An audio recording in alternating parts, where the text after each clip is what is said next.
All right.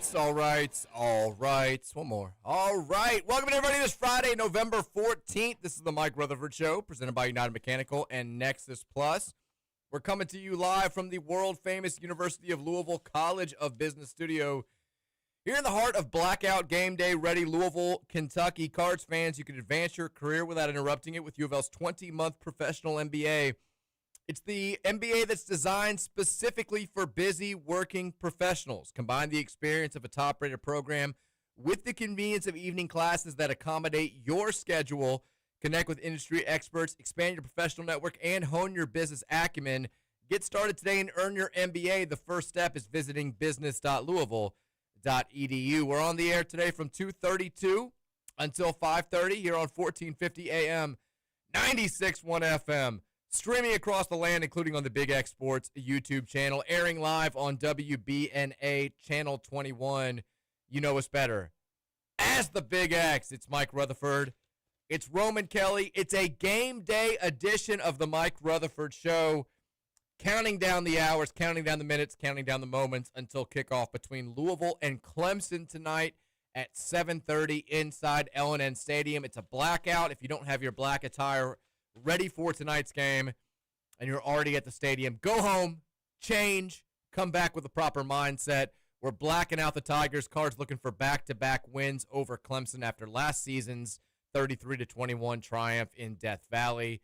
Not the game that we were all expecting it to be coming into the season, but still a game that takes on kind of a make-or-break feel for this U of L football season after last week's loss to Cal. We'll talk about the game mostly for the next 3 hours. We've also got Louisville men's basketball in action tomorrow afternoon against Ohio, looking to avoid a little bit of a letdown after the Tuesday night high with the win over Kentucky. We'll talk about that. We'll talk with you guys on the Game Day Men's Health text line. 502-414-1450 is the number to weigh in with your questions, your comments, your concerns, your predictions, your topic ideas, whatever you got today. We will take it. Before we get to any of that stuff, though, we say hi to our guy, Roman Kelly. Very curious to hear what kind of shape Roman is in. He's coming off the birthday celebration last night. It's his first episode as a full-on 27-year-old, now one-day experience in the 27th year. Roman, how are we feeling today, buddy? Feeling all right. Feeling okay. The fact that we've got a game tonight picks me up very much. Physically, though, I've been much better, Mike. My entire body is weak. Okay. This is what happens. I don't know why I do this. I don't know why I think that I can. You sound like me now. Not drink for weeks and weeks and weeks, and then just go out, 5, 6 shots, 4 or 5 Moscow Mules, and now my ankle hurts, my neck hurts. You do sound like me. And it's funny because I haven't had a headache or anything like that. Physically, I've been fine, no nausea or anything. But like my joints and my body, my muscles do not like the alcohol. But to be fair, I also hadn't danced in about 4 months, 5 months since I could actually get my legs off the ground and not have pain, and I probably overdid it. Meniscus was throbbing this morning. How was the dancing, though? I guess I went too far all out. It's like I can go golf. I shoot 18 holes. I don't feel anything. My leg's fine. I go and do my little dance, hit my little jig last night at Whirling Tiger, and 30 minutes later, I'm like, oh, I don't know if my knee liked that little back and forth jig I was doing. But it's all good. Had a great time. Had a lot of friends out there. Good. I have a weird thing where I have a lot of close friends that are actually not correlated with each other. Guys that are in this realm of life, sports guys, sure, yeah, skateboarding guys, a couple guys that are taking the medical route and stuff. Like people who do have very much different daily lives, and to see a good number of them all there last night was super cool because they all know each other. They're all acquainted. They just really different lifestyles, all hanging out with me. Yeah. But it's also fun to do it at a place like that where it doesn't feel like it's for me. We're just here together in the name of drinking because it's my birthday. I've got it. I mean, did we get to the karaoke place last Didn't night? even make it. Didn't even make it there. So you guys did O'Shea's, you guys did dinner. Did way more drinking at O'Shea's than planned. That's how it always goes. That was supposed to be than singing karaoke songs. So if I can be in a place like that where the music's good all night and it's not shoulder to shoulder at all, then I'm going to have a good time. So that's what we did. Well, good. I'm glad you had a good time. I'm glad Year 27 is off to a good start. It sounds like it was a fantastic birthday. It was. You know what would make it even better? A W tonight. A Cardinal win over Clemson. I mean, this would be a hell of a birthday week for you. It would. You got Kentucky 2 days before the birthday. You got Clemson the day after the birthday. I don't know what your weekend plans are, but we got basketball going on this weekend as well. You're going to the game. Media and up. Maybe they'll put you on the big screen. Maybe they'll let you shoot a half-court shot. I don't know. Just throwing it out there. Dana, if you're listening, let Roman shoot a half-court shot. It's his birthday, for God's sake, tomorrow. Let him do that full-court putt for Pappy Van Winkle or whatever it is that they did last year. And I need more than one try. I need like 6 tries. Well, they're not going to let you do that. They're only going to give you the one shot if you're able to get down there. So they're not going to just be like, hey, it's his birthday. Why don't we let him hit a 3-footer for the Pappy? They're probably going to make you keep doing the contest by the rules. But the big thing would be a victory tonight over Clemson. I don't know if you're like me. I said this on the CC podcast that we just recorded and put out there. I kind of needed the extra day this week. I would have loved for this to be a set. I don't feel mentally prepared for this game. UK U of L takes a lot out of you. And when you win it, it's hard to put it in the rear view.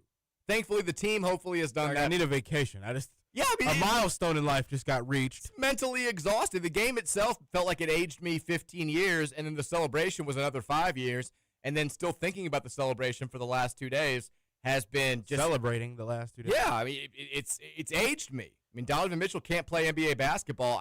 I'm not a good dad because I'm still thinking about the UK victory, and now all of a sudden, boom! Friday night blackout game against Clemson. I could have used an extra 24 hours to get my mind right. Plus, you also have, I think, a little bit of the lingering bad feelings from last Saturday's loss to Cal. I think the fans are like, basketball, basketball, basketball. Oh, football. I hope for the best, but I'm still pissed off about what we did. I'm still worried about the quarterback position. I think everybody is just, hopefully by the end of the show, we've got 2 hours and 50 minutes now. There were at least to set the vibes right. 30. Here's how we're going to let you know how we set the vibes right last night. Okay. We're at O'Shea's. We got the corner booth up there in the window where you can see like Baxter Avenue. It's like the biggest seat area. We're chilling. I was a little bit late. That's how it goes. We get there. You can do whatever you want. We get there. Good group of older Clemson fans walk in. Then like 10 minutes later, another set of 2. 10 minutes later, another set of 2. It's like there was a group chat for Clemson fans going to Louisville, and O'Shea's was the plan. I don't like this. All like, did you fight them? No. They were all in like your age range or and up, based on the way they were dressed and stuff and being at O'Shea's. You know, okay, I don't like anything about this description now. I feel like I need a picture of these guys. No, I mean like this Clemson gear, well dressed, not going crazy, not drunk or anything, not behaving any kind of way. They look like the game was in 30 minutes, the way they all seemed. Okay. And they started chanting in there, Mike. Started chanting what? I don't even know what it was. Something, Tigers, Tigers, Tigers. That sounds like Tigers. That sounds like a satanic thing. That's some sort of devil worship. Miguel, my buddy, I helped pressure wash his deck as a kid. You know, we exchanged favors and stuff. Great friend of mine, one of my best friends. Pressure washing Miguel. Also an alumni as well. He's in there, and he hits the biggest what the bleep. Like everyone looks over at us after he says that right upon the finishing of their chant. So naturally, Abelson's like, oh, and then all of us chant CARDS twice. Glad Abelson stepped up. We do it one more. Well, then after Abelson did it, I had to go even louder. Oh, let them know it's not just a one-time thing in here like that if you're going to choose to chant our boss. Yeah. We give them another one, and then they wait like 5 minutes later, and they do their little TIRGERS. And then the lady that was leading that like walks over to me, and we chat. I chatted with like 4 different Clemson fans. They're like, I love the hospitality. Love how nice you guys are here.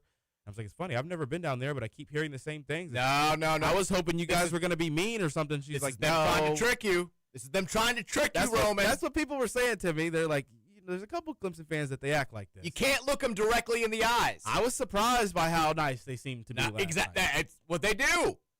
I go down there in 2014. They're bringing me into their tailgates. They're like, my grandpappy, he had this tailgate spot back in 1926. I'm going to be like, well, what else did he have back in 1926? But like they're doing all this stuff. Would you like a sandwich? They're doing all this nice stuff. And then you go back 2 years later when you're actually a threat, and the niceness is gone, and they're calling you every name in the book, and their burner accounts on Twitter are going out there and they're looking up personal information about you and they're taking shots. This is what they do. It's that Chick-fil-A fake nice. That's what I'm saying. It is. It's not actually their pleasure to be drinking with you. In their minds, they want to stab you. There was 2 other guys I chatted with. Also wanted to stab you. They were like, yeah, I've got baby pictures of me in a Clemson onesie. So I asked them, I was like, so what do you guys think about Dabo? What's the deal? And they were like, the one guy was like, well, my opinion is going to be a little bit different than his. And then he pointed it to him. He says, you get paid that much money to win football games. Yeah, you're going to get a little bit of grace, but if you don't turn this around, if it looks like this again next year, he's got to get out of here. And the other guy's like, they think that like Dabo's the cream of the crop, that they wouldn't even be anywhere near this position without him, which they wouldn't, but he deserves as much grace going forward as possible. These are like best friends. So I wonder if there's a big split in the fan base between just how much they think Dabo should be around and how many people are ready for him to go. I'm sure there is. I mean, I think think about our situations over the years, and this isn't unique to us or them. It's always the hardest when you've got a coach who's very clearly underachieving, but who also took the program and elevated it to a different level. So Dabo, and I think it's a little early for them to be. They went to the playoff last year.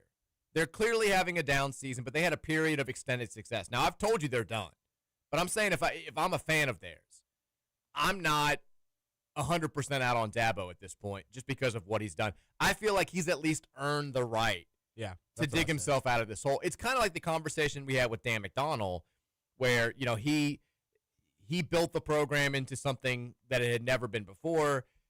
If he starts spinning his wheels a little bit and we have a couple of disappointing years in a row, you give him more of a leash than you would a coach having similar results who'd only been here for 4 or 5 years and had never been to a college world. Dabo's won 2 national titles at Clemson, for God's sake. So I don't think you can punt him after one bad year, but if you feel like the writing's on the wall, I think you do have to have the pressure ratcheted up several notches going into next season. I mean, the other obvious parallel is what we had to deal with when Denny Crum was here. He wins 2 national titles here. He takes the program to heights previously never seen before, but late 90s, clearly not himself anymore. He's not adapting with the game. He's not recruiting at a high enough level, and you've got a fractured fan base. You've got some fans who are like, we can see the writing on the wall. We haven't been to a Final Four in 15 years or whatever it had been at that point. He's got to go. And then you've got other fans who are like, I don't care how bad it gets. He should be able to decide when he wants to leave for all that he's done. I think Clemson they're not there yet, but you can sort of see those factions forming with this season that they're having right now. So did you fight them? No, didn't fight them. Should have fought them. Gave him a good luck tomorrow and a wink. Y'all come back now, you hear? y'all got a nice little football team down there. All right. One more thing, though. Okay. This is earlier in the evening. I sit with the radio show and my barber's hours. I'm a 6 p.m. kind of a haircut guy now. You're a 6 p.m. haircut guy? Well, I call him and say, hey, can I lock in for 6 p.m., knowing that I'm on the radio till 5:59. So I'm really a 6:20, and he's preparing for that every day, every time I come in. But I get in there. Obviously, it's that time of day. I don't know how often you go into the black barbershops, Mike, but TVs are blasting. Rarely. The barbers' friends are in there. No one is getting their haircut. The beers are out. Music, sports TV, dog, and their conversation's louder than everything.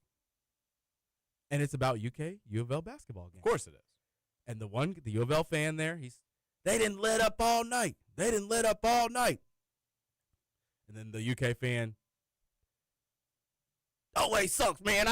If Oway was just doing this and Oway could do that. It was interesting. I thought it was very interesting just how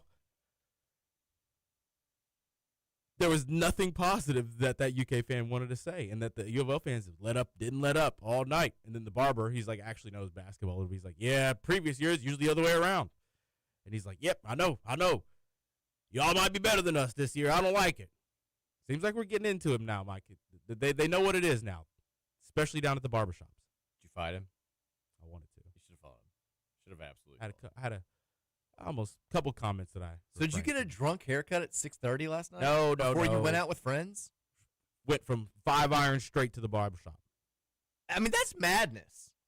Yeah, it is. I say this as someone who has not had to get a haircut in like 8 years at this point. So he's also like the only person in town that charges $30 still instead of 40. See, now I'm thinking about all the money that I've saved over the years. It makes me feel better. No shampoo, no haircuts, feeling good. It pays to be bald, Roman. You just put the bar of soap on top of your head? I still use shampoo, maybe just to make myself feel better. Just with the back. Sometimes I get too lazy to shave it, and it becomes like actual hair in the back, and so you gotta wash that. I use the shampoo. But it feels good to know that the barber banter is back. The barbershop banter is back with the rivalry. It's what it's supposed to be. These Clemson fans last night, I mean, how late were they staying? What did you talk to them about the actual game? What was their confidence level specifically for tonight? So the only talked about the game specifically with the two guys, the one that was the diehard from life and the other one they both graduated there, but one was a much longer football fan than the other. Like he knew they were worst team I'd ever watched in 2000, things like that. His buddy wasn't confident in the game tomorrow. He thinks that Clay Cubbick's not really that good. Not sure if they can run the ball that well. Worried about our defense. But then they also know that, like, they said something like, your all's quarterback, if he has a rough night, you never know. Which, I guess they know a little bit about us. No fighting, though. If he has an average night, we're... You, want me to, have punched him in the chin as soon as... Well, yeah, clearly. I would have liked for you to have fought these guys and just put the vibe out. We're an aggressive fan base right now. You know, we're scaring... We're doing things to UK basketball so unspeakable that Mark Pope can't tell the story right now. He'll tell it someday, though. He's just not mentally ready yet. It's so horrifying, this thing that happened in front of all these people. They threw an empty Gatorade cup at me as I was walking past. I mean, that would actually be worse than what I think actually happened, which is just our students yelling at their players. The horror. God forbid. Oh, no. I do respect the hell out of most UK fans and fan media people who've responded to that quote, I think the way that we all would as Louisville fans, which is like, yeah, this isn't the play here. This sounds like loser mentality. You're going to have to stop doing. I mean, kind of the way that most of us responded after the Scott Satterfield complaining about the L's down at midfield with Mark Stoops, where all of us were like, oh, God, why? Don't do this. Don't do this, Sat. I think maybe there were some Louisville fans who were like, yeah, get him, Sat. Complain about the L's down. I think most of us were like, this is more embarrassing than the actual final score. So props to those UK fans for not letting Pope off the hook when it comes to that. But, yeah, tonight, Louisville-Clemson, we've got an opportunity here. I talked yesterday about the stronger than it actually seemed like road for Louisville to still get into the conference championship game. Forget about that. Let's talk about the position that Clemson is in. First of all, we have an opportunity to beat them in back-to-back years. Obviously, we've never done that before. We had never beaten them before last season. This is also something that nobody does to Clemson in the modern era. The last time that a program beat Clemson in consecutive seasons was over a decade ago, Roman.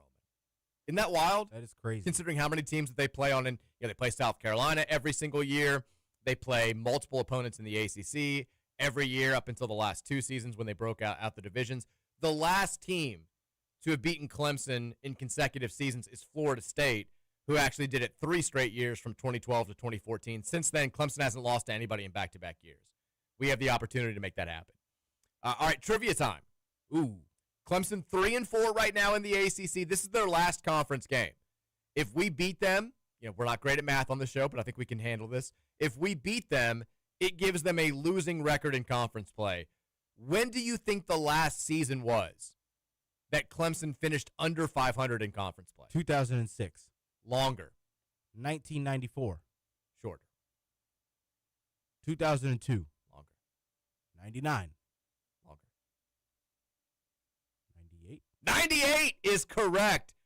They have not had a losing record in conference play since 1998. 26 consecutive seasons, they have finished 500 or better in league play. That is tied with Boise State for the longest active streak in the FBS. It's also the 4th longest streak ever for a program to go without a losing season in conference play. We can end that streak tonight with a win. I want to be the ones that knock them down below 500 for good in the ACC. We got an opportunity to hand Clemson two pretty dubious stats tonight, and I want to do it. It also feels like, we can't keep them from being bowl eligible, but we can get if they win this game, they're basically guaranteed of going to a bowl game because they got their FCS opponent in Furman next week. That's almost it's a guaranteed win. They're 4-5 right now. They need two more wins. If they beat us, they're going to beat Furman. They'll get to 6-5, regardless of what happens against South Carolina. If we win this game, they're almost certainly going to be 5-6 going on the road to play South Carolina, a game that is far from a likely win for them. We could potentially play the biggest part in keeping them out of a bowl game, which I also love. I want Clemson to feel the pain this season. They've inflicted so much pain into us since we joined the ACC. I would love to give it back. Here's also, would you like something that is going to build some confidence? Always. So, Louisville fans collectively, I think, are not overly confident about this game. For all the stats I'm reading off right now, just hand up, I'm not overly confident about this game. According to Ben Fawkes, who is a senior sports betting analyst at Yahoo Sports, also worked at ESPN previously in VSiN, he's looking at the money coming in via at BetGM this week. The most bet top 25 the most bet team in a top 25 game so far this week is Louisville minus 2.5. I'm on it. Alabama minus 6 is second. Notre Dame minus 12.5 is third. USC minus 6.5 is fourth. And then Minnesota plus 25.5 is fifth. The people who are gambling, they feel a lot more confident in U of L's ability to go out there tonight and cover 2.5 than I think we do collectively as a fan base. I think we can cover. But when it's the most money coming in now, Vegas is going to make that call. Make sure Louisville wins by 2. I hope you're right. This is my biggest area of confidence for this game is, once again, how little genuine confidence I actually have. I've picked against us twice this season. A little foreshadowing. I picked against us on the podcast. I'm probably going to pick against us at the end of the show. Terrible. Well, I picked us to lose to Pitt. It's terrible, Mike, that you do this. I picked us to lose to Pitt. We won that game. I picked us to lose to Miami. You're reverse picking now. We won, but I'm not doing it on. They have to be genuine emotions. Okay. I genuinely don't feel like we're going to win this game tonight. I genuinely thought we were going to beat Virginia. Felt very confident about it, and that terrified me, as it should have. I thought it was going to be a very close game against Cal, but I thought we would win. We didn't. I'm feeling not confident about this game tonight, and that is the only thing giving me confidence. I also do think that this is genuinely the spot that, with Jeff Brom, whenever the fan base starts to feel something slipping, when it's like, ooh, I don't know if he's going to be able to hold this thing together. I don't like the vibes going into this one. This tends to be when he steps up and gives you his best performance or his team's best performance. That gives me a little bit of confidence going into this one. We need a lot of things to go our way. I think the one thing that's holding me back when it comes to this game, and we'll talk more about Clemson and what they do well and what they don't do well momentarily, but it all goes back to the quarterback play. We know what Miller Moss is at this point, and if we're going to ride out the storm with him here, it's hard for me to envision him going out there. Like, the game plan that we had against Miami is not going to work against Clemson. They know it's coming. They're not going to allow us to dink and dunk our way down the field and rely on our running game. We also, I think this has been overlooked a little bit when it comes to last week's loss. We don't have Isaac Brown.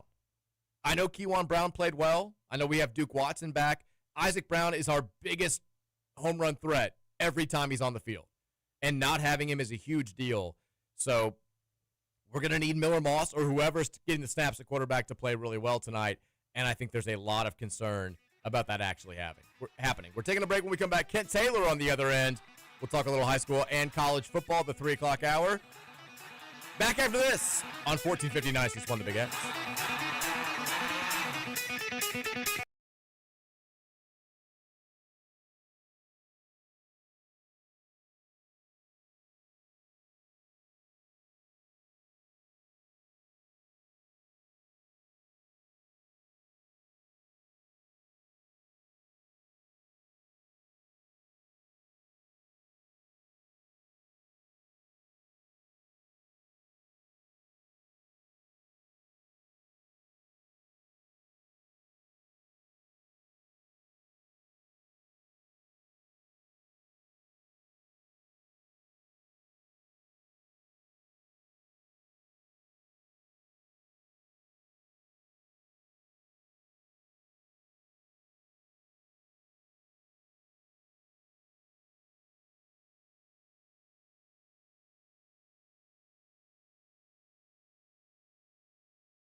Dark hour here, the Mike Rutherford Show, presented by United Mechanical and Nexus Plus, 1450 96.1 Big X Sports Radio. Reminder, United Mechanical and our guy John Burke, they are your trusted partners for commercial and industrial HVAC, electrical, plumbing, and refrigeration services. Give them a call, 502-339-1133. Big Friday night in these parts. Obviously, Louisville-Clemson is the big focal point for this show.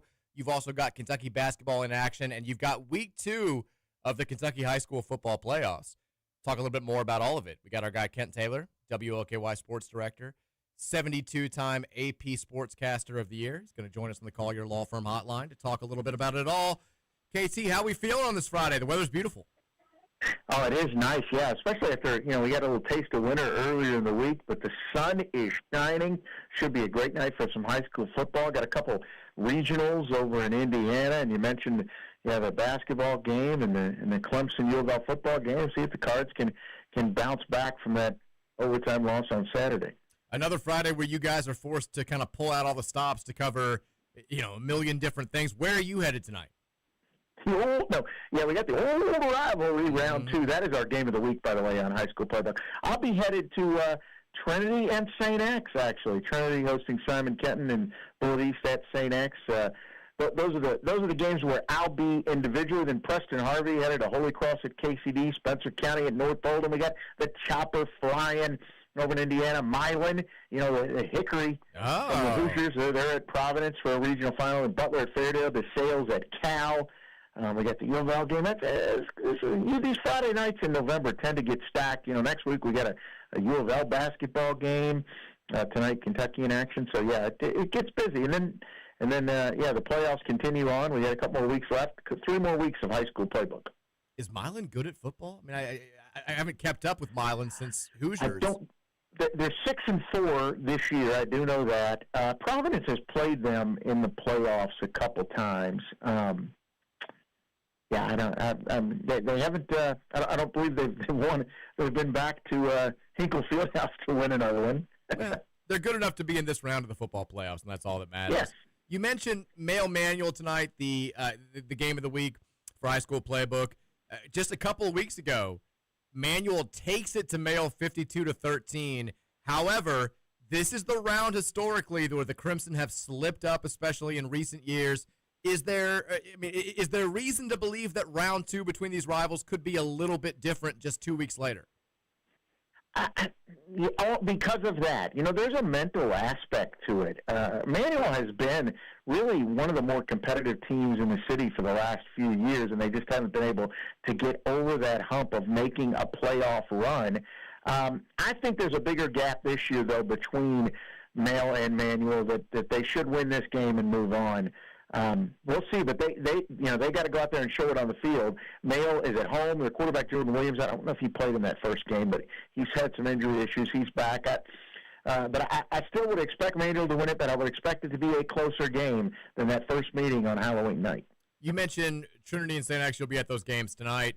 The Tigers hosting Bullitt East. Trinity's hosting Simon Kenton. Any cause for concern for either of the 2 big powerhouses here? I think the game should be maybe more competitive than last week. Bullitt East St. X, I think, could be a game. Bullitt East should have beaten Male at Male. I'm not sure. Simon Kenton is better than some of the competitions Trinity's faced in-state the last few weeks, but I don't see them I don't think they're going to be pulling the upset tonight at Marshall Stadium. We had Atherton last night, Roman, by the way, advancing with a 41-6 win over J-Town. What other local teams are we focusing on this evening? Who else should we have our eye on? Well, I think, you look at the teams that you expect to contend for the state championship, and Christian Academy, I'd love to see Christian Academy play a St. X or Trinity at some point just to see, because they probably don't have the depth as far as the numbers, but they've got some linemen now. They've got some skill players, obviously, who are as good as anybody. They're 11-0. They blew out the Sales in the regular season at the Sales, and they'll host them tonight. Fairdale and Butler, that's an interesting matchup because they both are on winning streaks. I think Butler's won 4 in a row. Fairdale maybe 6 in a row. So we'll see how that one goes. And then one that'd be fun to watch, if you're going to go to that game tonight, head out to North Olin, because Spencer County and North Olin both score over 35 points a game, and there should be plenty of points in that one. Plus, you get to see the teal field. Teal field is gorgeous. That's I do love that this has kind of become a thing in high school football here locally. There's like 3 fields that I believe are weird colors, which is plenty. We don't need to make this a big trend, but I like that we've got a handful that make it cool. Kate, sorry, were you going to say something? I didn't want to leave out KCD because I think they're a legitimate contender for the 1A state title, and they host Holy Cross tonight, which has been a pretty good rivalry over the years. And Holy Cross won on the road last week at Russellville to set up this matchup. So that's another game that we'll have for you. Love it. Tonight, WOKY High School Playbook. Check it out to find out all the action here in the second round of the Kentucky High School Football Playoffs, as well as the Southern Indiana High School Football Playoffs. KT, we got to ask you a question about what we saw Tuesday night. You've obviously seen both these teams play. The Cards take down the Cats 96-88 in what was a very fun game. I guess if you're an objective viewer, certainly a fun game for us here on this show. What's your primary takeaway from Louisville getting the better of Kentucky for the first time since 2020? I was really impressed with, not the guy who's at the top of it. I mean, obviously, Michael Brown jumps off the page, his performance with 20 points in the first half. But what they got out of Sananda Faru, early in the season, the first couple of games, you're like, they're going to have to get some, and they did. They did. Ali Khalifa had a couple of assists. One play, I was at the game for the first half and then had to come back to the station, and then I was rewatching it the other night, and one play that stood out to me was the last play of the first half. When they have that possession, Kentucky's cut it to 5. People are starting at 5 or 6, and they had been up by 18 or something. So it's getting a little crazy. And Aberdeen had just hit a 3, and they come down and they're setting up that final play for Michael Brown. And if Javon Hadley, who, you look at the stat sheet and it might not jump out, but he is pushing Ali Khalifa to a spot. Yeah. He's pushing everybody, around to where to go and telling them where to go. He's at 6 or 7 seconds when Michael starts to make the move. He's telling everybody where to go, where to cut. And I think that he's just an extension of Pat Kelsey out there. And Pat Kelsey did tell us that before, I think it was before the Kansas game. He just mentioned about just how important he is just as somebody he trusts on the court and as a leader on this team. And obviously they didn't have him for the game. He was coming back off the concussion, so maybe a little rusty the other night, but just an important piece for them to get the win. And I got to believe, how much are you sweating when they're missing 7 straight free throws? Not loving it, not more annoyed than sweating at that point. If Kentucky had hit a 3 to cut it to 4, then I would have started getting a little bit sweat. But I was just more angry than anything else in the final moments. But the Jalen Lowe, another huge play is that missed front end of the 1-1 by Jalen Lowe when it's a 4-point game already, and they're starting to obviously get momentum. And then Michael scores. I just don't know.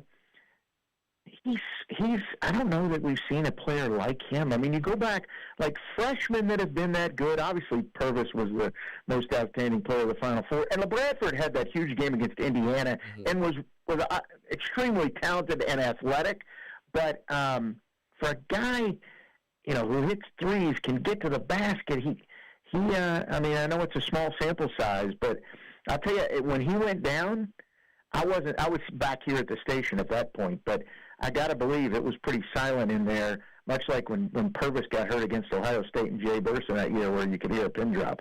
But luckily it was just cramps for Michael. Yeah, I feel pretty confident. I know, like you said, it's only 3 games.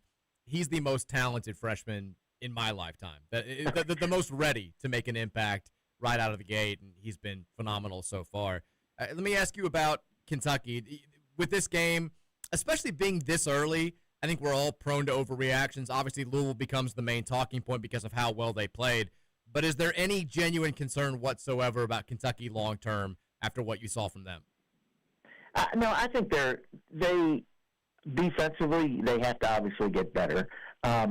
Trent Noah is also a piece for them who does some things that obviously, I don't know if he's available or not. It looked like he went through warm-ups, but he didn't play the other night. And Jalen Lowe, as he gets more involved in things, obviously he's a guy who gets on the court and can, he makes some passes that gets them some easy baskets. Otega Owe didn't have his best game the other night. I think they'll be fine. but they definitely need to shore up some things defensively. But Louisville offensively is a pretty skilled team. That's why, people were, that Kansas game, they missed a bunch of threes, and having seen them, in the one shoot-around that day, I was like, that's just the least of my concerns is their shooting, because they have so many different shooters. I don't feel like that. I mean, there might be games where they don't shoot well, yes, but on the whole, this is going to be a team that's going to hit some threes and be able to make some of those runs that give them some distance in games. We're talking with WOKY Sports Director Kent Taylor here on the Collier Law Firm Hotline. On the football side of things, Louisville takes a deflating loss to Cal last Saturday. They're looking to bounce back tonight against Clemson. It's not the type of game that any of us thought it was going to be going into the season, but this still has kind of a make or break feel for U of L, trying to salvage things, trying not to let this thing snowball into a place where it becomes a very disappointing season. Even though it's not the top 25 versus top 25 matchup, this feels like a very big spot for Jeff Brom and company tonight, KT, does it not? It feels like a turning point of the season, because they're still, number 20 in the college football rankings. They're still, obviously a lot of things would have to fall their way with the 5 teams ahead of them, which is one loss in the league, to get to that ACC championship game. But they still have, some decent things in front of them, whereas Clemson at 4-5 is finished. However, they still seem to be playing competitive games and in games. But, yeah, you wonder what happens, if Louisville can't win tonight. Where does the season go from here? Because the next 2 games, you have at SMU, which is not going to be easy no matter what happens, and then you have a Kentucky team that, who knows? We thought Mark Stoops might be gone by now. Now they've won 2 in a row, and they should beat an FCS team, even though they're undefeated tomorrow. And then who knows what happens, at Vanderbilt. You wouldn't think they'd win that game, but they could come in here with a bunch of momentum. So, yeah, it feels like a turning point in the season to see how they respond, because a lot of people are frustrated by what happened on Saturday night, and we'll see if the players are able to get on the field. And I feel like they maybe have been hunkered down this week and will be ready to go tonight. But we haven't seen we've kind of been expecting that for the last couple of weeks. Whether it be Boston College or Virginia Tech or Cal, we've been waiting for kind of a big game, and we haven't gotten it yet. Are you expecting to see anything different tonight at the quarterback position? It's kind of the million-dollar question the fan base has been asking all week. I don't know. We get so little information. We only talked to him on Monday, and at that point he seemed to be still firm. I think it's a possibility you might see some different formations, maybe with some different, maybe one of the other quarterbacks does a few plays for them. I don't see a total move away from Miller Moss, unless, there's some struggles in the first half, maybe. Who knows? Do we feel like, you mentioned Kentucky kind of putting it together, they get Tennessee Tech on Saturday, which is a weird, it's an FCS team, but it's a 10-0 FCS team. Right. Kind of feels like a big spot for Mark Stoops. They win this one, though, and it doesn't matter what happens against Vanderbilt. You're playing against Louisville, either bowl eligible or playing for bowl eligibility. It feels like this situation in Lexington has gotten far more complicated, or maybe it's more straightforward. Maybe you just can't afford to fire him at this point with that team playing as well as they are right now. Yeah, it's something to think about. There's a decision there to where a couple weeks ago it looked like it wouldn't be, and especially the way we've seen all these changes, it's just so weird with all the coaches who get fired during the season, and it's such a different. And you have the red shirt thing with players playing 4 games and they can sit out, and who knows what's going on with Isaac Brown? Is he going to be back? What do you think's going to happen with that, Michael? Is he going to be back? Are we ever going to see him again? I don't know. Yeah, that's what gets weird now in this day and age, late in the season across the country. Is it's not just about wins and losses. It's about, hey, who might not play anymore? And who do you have to convince to come back, or who are you worried about already talking to schools in the portal? And it's something you pay these coaches the big bucks to handle, and that's it. That's where they are right now. Kent Taylor tonight, WOKY High School Playbook. We'll be watching your action, your coverage of Week 2 in the Kentucky High School Football Playoffs, and we'll look forward to your coverage of Louisville football and Kentucky basketball as well. Enjoy all of the work, KT, that's coming your way over the next few hours. Thank you, Mike. Is there a statue? Is your statue at Trinity? Where is it? I'll get a shot. I think it was plowed under when they changed what used to be the outfield of the baseball stadium into the new football stadium. So it's gone. Okay. It's gone at this point. Okay. All right. Good to know. Thank you. There it is. Get Taylor there on the Call Your Law Firm hotline. Fantastic as always. And a reminder, if you've been injured in an accident or on the job, the Call Your Law Firm is the place. Is the place to go. Give them a call at 502-736-8141 or hit them up online at collierlawfirm.com, COLYER lawfirm.com. Hurt in an accident, hurt on the job, call your law firm. Good football news to talk about before we get back into the conversation about Clemson. There have been a lot of reports the last several weeks, the last several months, if we're being honest, about Louisville running back commit Lakai Tompkins, who is a beast at IMG Academy, being actively recruited by a number of high-profile schools. The most notable among those were Miami and Colorado, two schools with no shortage of recruiting money. And I think he had visited Miami unofficially last weekend, and there was all this talk about it. He has announced, and it's weird how these announcements happen now, but it's part of the process. He has announced as of last night, recruitment shut down. He's no longer talking to schools. He's no longer taking visits. He will sign with U of L during the early signing period, and I believe enroll at U of L for the upcoming spring semester. That's good news. Let me ask you the question, though, Roman. If we are potentially outbidding schools like Miami and Colorado, who we all know they've got more money than God, for a running back, does this make you feel like either one or both of Isaac Brown and Duke Watson probably not coming back for next year? Pretty much. That's kind of my takeaway.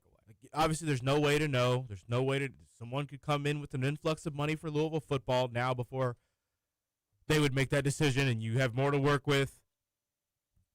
I think, though, after what you've seen and heard and gotten to watch out there this year, I mean, you can kind of chalk them both up as injury prone. I mean, I think that you're not going to go put crazy bids in for a player, even if he's been here 2 years now, that hasn't shown he can stay on the field completely, hasn't shown he can consistently give you his best football, his best play. I mean, go spend that little bit less money on the kid that's going to do those things for you when you know that you can. You seem to have a good eye for that position right now with traditional recruiting. So you're also seeing true freshmen. That's like the GM take of it. You're also seeing true freshmen make more of an immediate impact at the running back position in college football now than you had in years past. It's kind of like it's not quite as full-blown as the NFL deal where they're not giving really good running backs big second contracts because they feel like they can go get someone really productive immediately out of the draft. Running backs aren't. Yeah, I mean, they're a dime a dozen. It's not quite like that because obviously comparing 18, 19-year-old kids' ability to play high-level college football with 22, 23-year-old kids' ability to play high-level NFL football is a little bit different. But I do think a lot of these kids now are more college ready right out of the gate. We saw it last season with Isaac Brown and Duke Watson, and I think that Jeff Brom and company are kind of like, all right, if it's between paying Isaac or Duke 5 times much as a freshman running back, are we so sure that they're going to give us 5 times better production?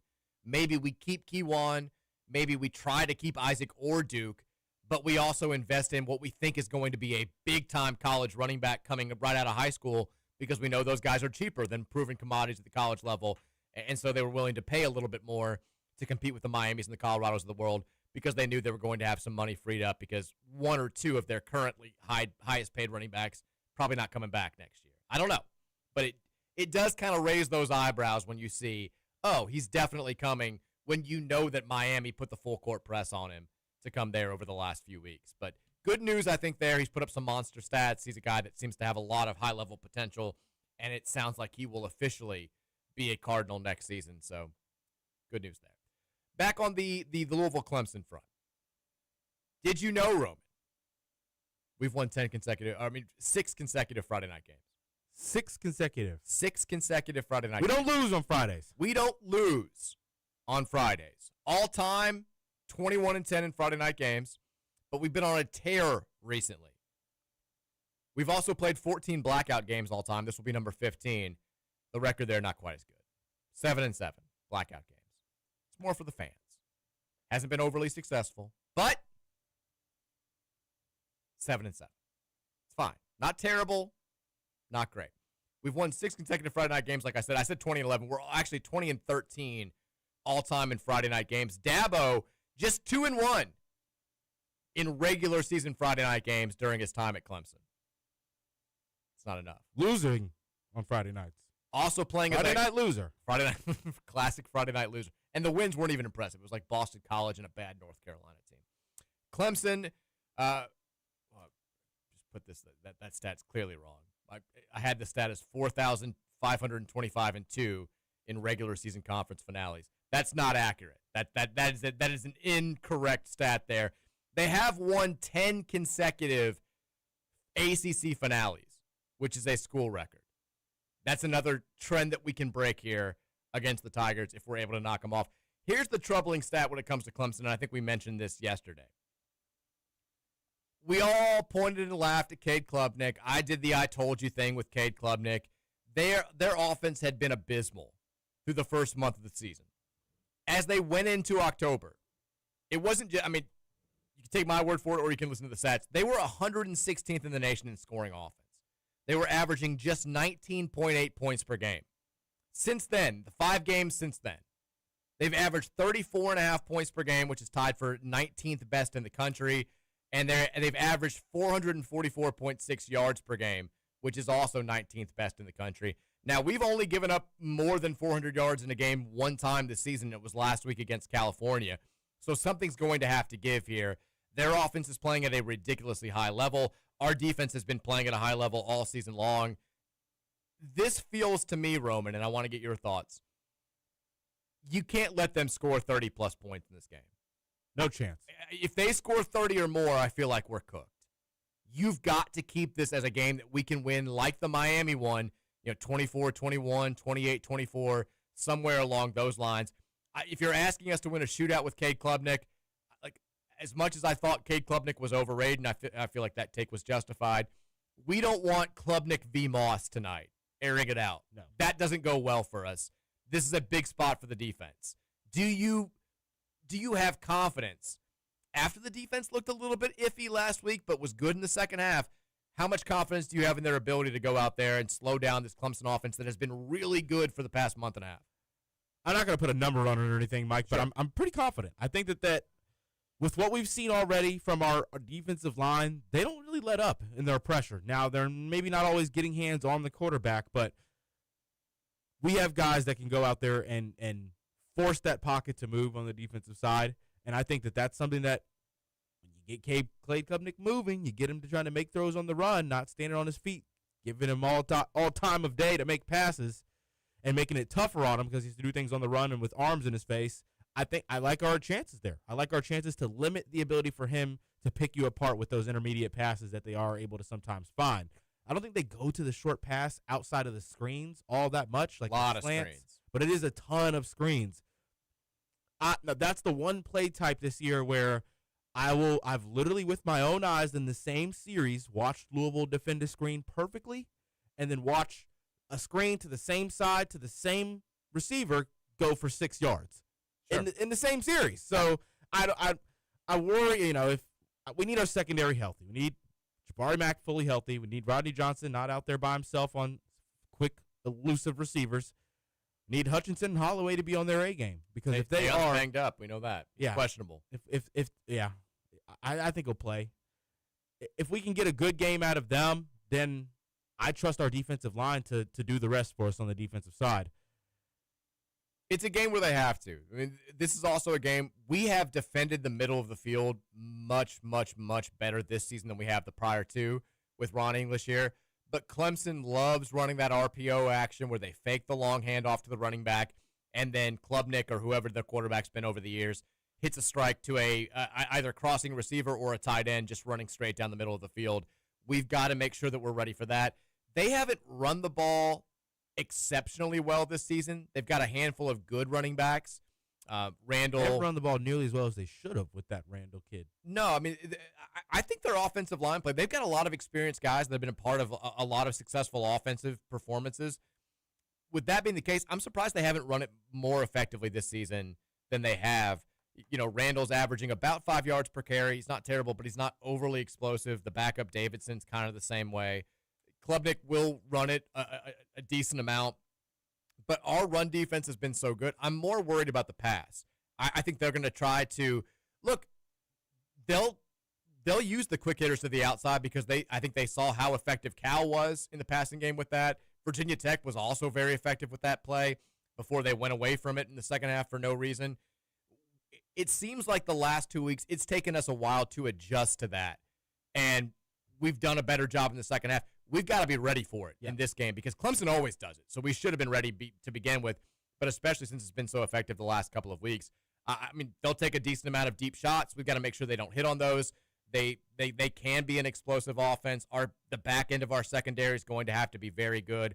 I don't think that our safeties are going to have been tested as much at any point this season as they will be tonight. But the pass rush is the best pass defense we have. And if you can Klubnik's a good thrower on the run, but he also is prone to making bad decisions once you get him out of the pocket. If we don't get consistent pressure on him, I think we're up Bleeps Creek tonight. Clev Lubin, step up, baby. Let's go. This is your night. Let's take a break. When we come back, we'll turn things over to you guys on the Game Day Men's Health text line. 502-414-1450 is the number there. Your thoughts on Clemson, whatever you got, weird stuff, hit it up. Text Groove, looking good. We're back after the break. 1450, 96.1 The Big X.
We're knucking. We're bucking. We're ready to take down Clemson in consecutive years. Let's go, baby. Cards, Tigers, 7:30 kickoff. ESPN has the national TV coverage. You can listen to the radio coverage on our sister station, 970 WGTK. The official pregame will start over there at, I believe, 6 o'clock. So keep it locked right here from 5:30 to 6 for Roman Kelly and the Ticket Punchers. Are we punching big tickets this week? How was last night? We are. 1-on-1 night. I've had like 3 consecutive 1-on-1 nights, but the Triple Punch Parlay hit last night. So the lay where we all give one leg out of the 3 co-hosts, that one hit. So hoping to get another one of those tonight, and some fun plays out for the weekend of college football and NFL and college basketball. Keep it locked right here. After we're off the air, 1450-96.1 Big X Sports Radio. Ticket Punch. We called Purdue last night. Well, I mean, I still thought that Alabama could win, but I bet Purdue money line. Second half was exactly what the Purdue offense looked how I thought it may look. It was just a weird feeling. I still feel very good about Bama. I still have a little bit of a doubt about Purdue, but it's one of those games. You knew that Purdue was going to show up. Braden Smith balled out. Trey Kaufman-Renn put up a stat line that I don't think had ever been put up in a matchup of AP top 10 teams. I saw that stat out there somewhere. So, yeah, that was the only bet that I may have made this week. I was like, they're going to win this game. $50 money line, Purdue. Let's go. So I felt good about that. I love the YouTube comment here. Faded 4 says, YouTube stream for life. All my homies hate Text Groove. Go Cards. Run the damn ball, please. We are going to go to Text Groove, though. 502-414-1450 is the Gameday Men's Health text line. Reminder, Gameday Men's Health, redefining men's wellness with no shortcuts, just results, testosterone, peptides, weight loss, and sexual performance therapy. Visit GameDayMen'sHealth.com today. They are defining a new era in men's health. Let's get to it. Hopefully, it looks like Text Groove's not acting up today. I'm knocking on wood because I'm sure they'll be bad in like the 5 o'clock hour, but it looks like most of the texts are coming through today. And it looks like that we haven't had gigantic issues all day. So if you've been nervous about your text getting lost, I think you're in good shape. Texter says, what do you think is the ETA for the Brom extension announcement? I don't know. I think if you win this game, I think you announce it next week if you can get it done. Because you do want to make sure that you're announcing it at a point where the fan base is going to be super excited about it. You know, the fan base was not thrilled with Jeff Brom's coaching performance last week against Cal. So to come out on win, don't get me wrong, I think people still would have celebrated the fact that you were keeping him away from going to Florida or Penn State. But it would not have been met with the same type of unbridled joy that it would have been if you were 8-1, top 15, all that good stuff. You beat Clemson on Friday night. You get yourself to 8-2. Maybe you're 17-18 in the CFP rankings next week. Maybe the path to the ACC title game is back out there. Then you make the announcement. People are very excited. Speaking of announcements, we told you last week that Tom Jurich was going to be attending this game against Clemson, that he would be honored or brought out to the crowd at the end of the first quarter. U of L now has confirmed that today. There wasn't like an official press release or something, but they put out an image of a thank you, Tom billboard with a announcement that there's going to be a special guest here and stay in your seats at the end of the first quarter. So very cool to see Tom Jurich back at a U of L sporting event for the first time in, I think, 8 years at this point. I would have loved for him to be in town like 3 days earlier, because there is nobody that enjoys a Louisville win over Kentucky more than Tom Jurich, and I'm sure he would have been celebrating. He probably was celebrating the Cards over the Cats Tuesday night, but win over Clemson, almost as good. Texter says, I just watched the Mark Pope press conference from yesterday, and it felt like he was about 2 steps away from talking about spirit children. Be worried, UK fans. We made the Satterfield comparison. Are we thinking Mark Pope may be a little bit more Kenny Payne?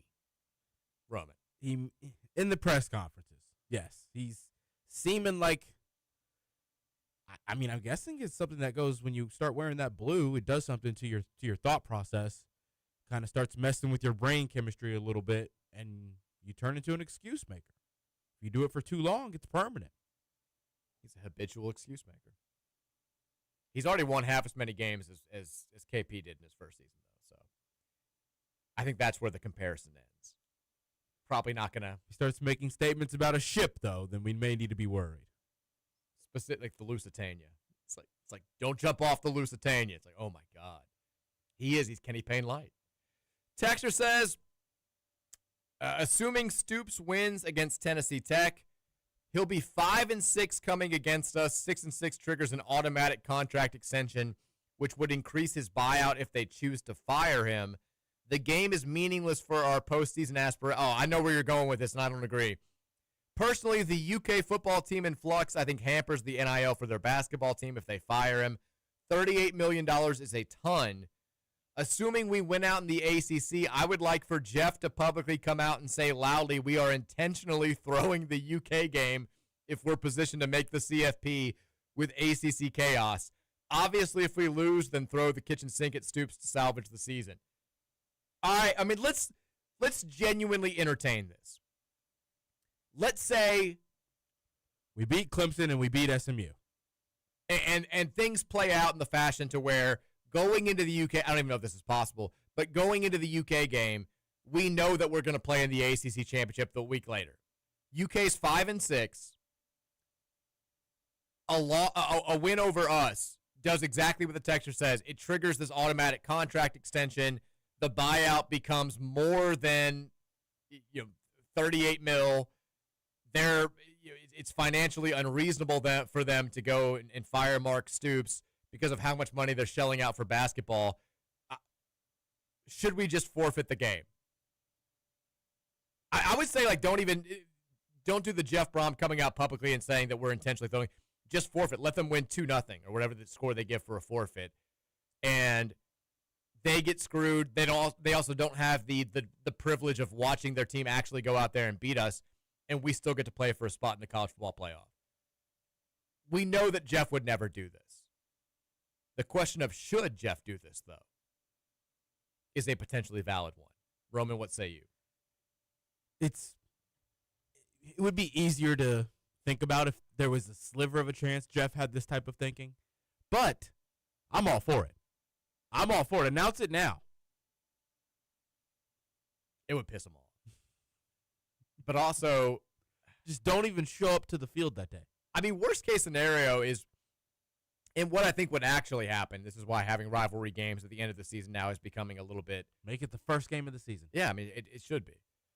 Like, Jeff he'd never do this. He wants to beat UK. I do think, though, if he had a couple of guys out there that had some injury concerns, he'd play them lightly or not play them at all. If, beating UK or not beating UK, it's obviously a big deal for the fans, and it's one of those things that we look back and we judge a season on. But if it had no ramification whatsoever on a potential trip to the college football playoff, like, selfishly, I would want him to not play the starters that much. I'm not saying you don't play any of them, but even if it's a close game going into the second half, I'm like, you don't do anything that puts yourself in a disadvantageous spot for next week, because next week's the bigger deal. And so I think the concern would be you lose to UK, but you actually go out there and you 75% try. And then even if you make the CFP, they can say, well, we beat you in your college football playoff year. But doing the whole forfeit thing, I think, would be funnier. It also would be a big headline grabber.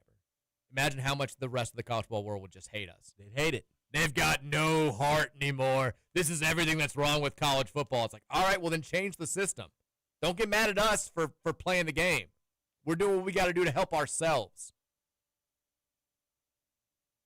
Would never happen, but I do think it's at least worth discussing. Pitt is 7-2, Mike, and they're probably going to end their season at 7-5.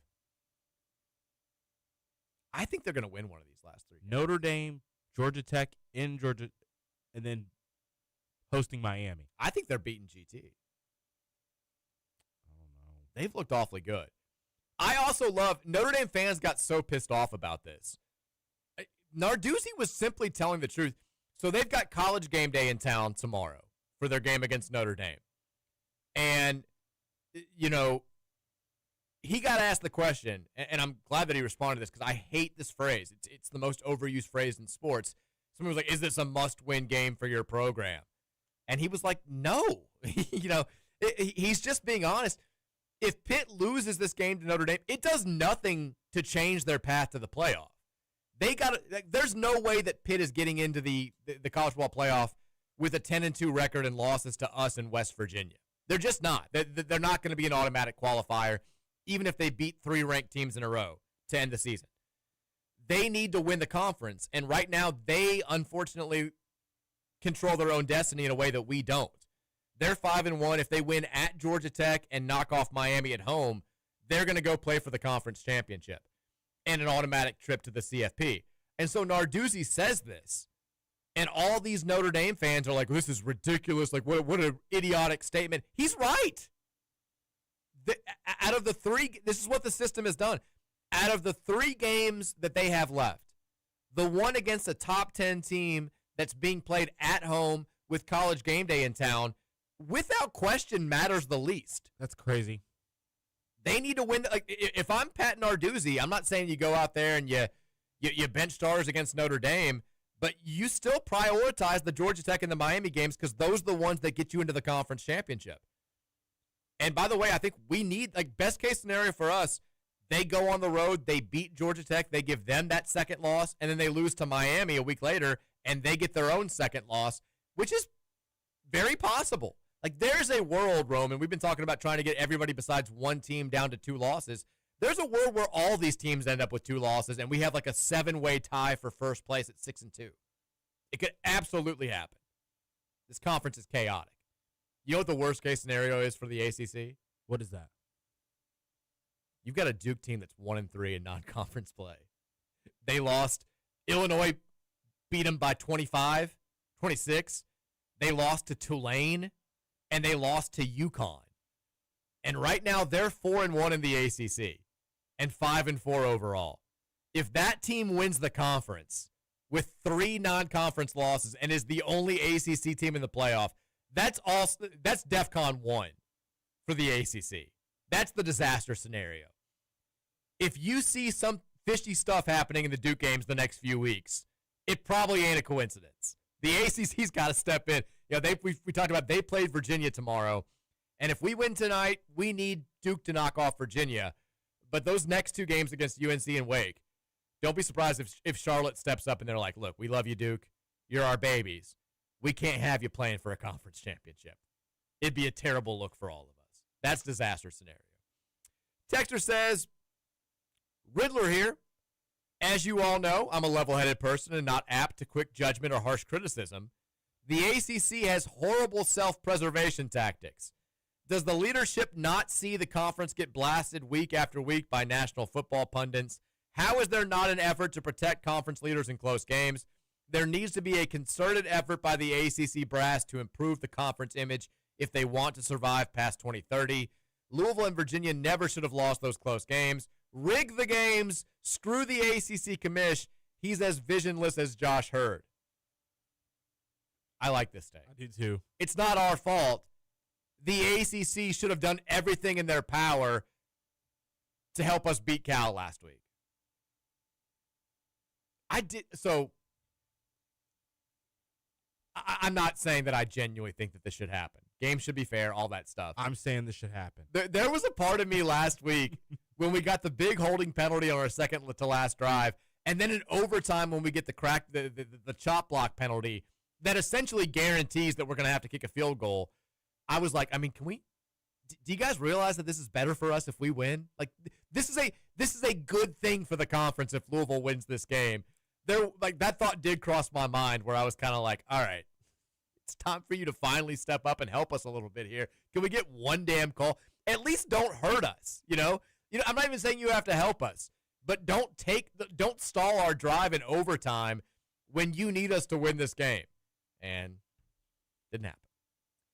Text that I'm just checking to see if my text goes through since my text groove batting average is in Jamer Candelario territory. Yeah, you had 4 texts consecutively not go through. That one did go through.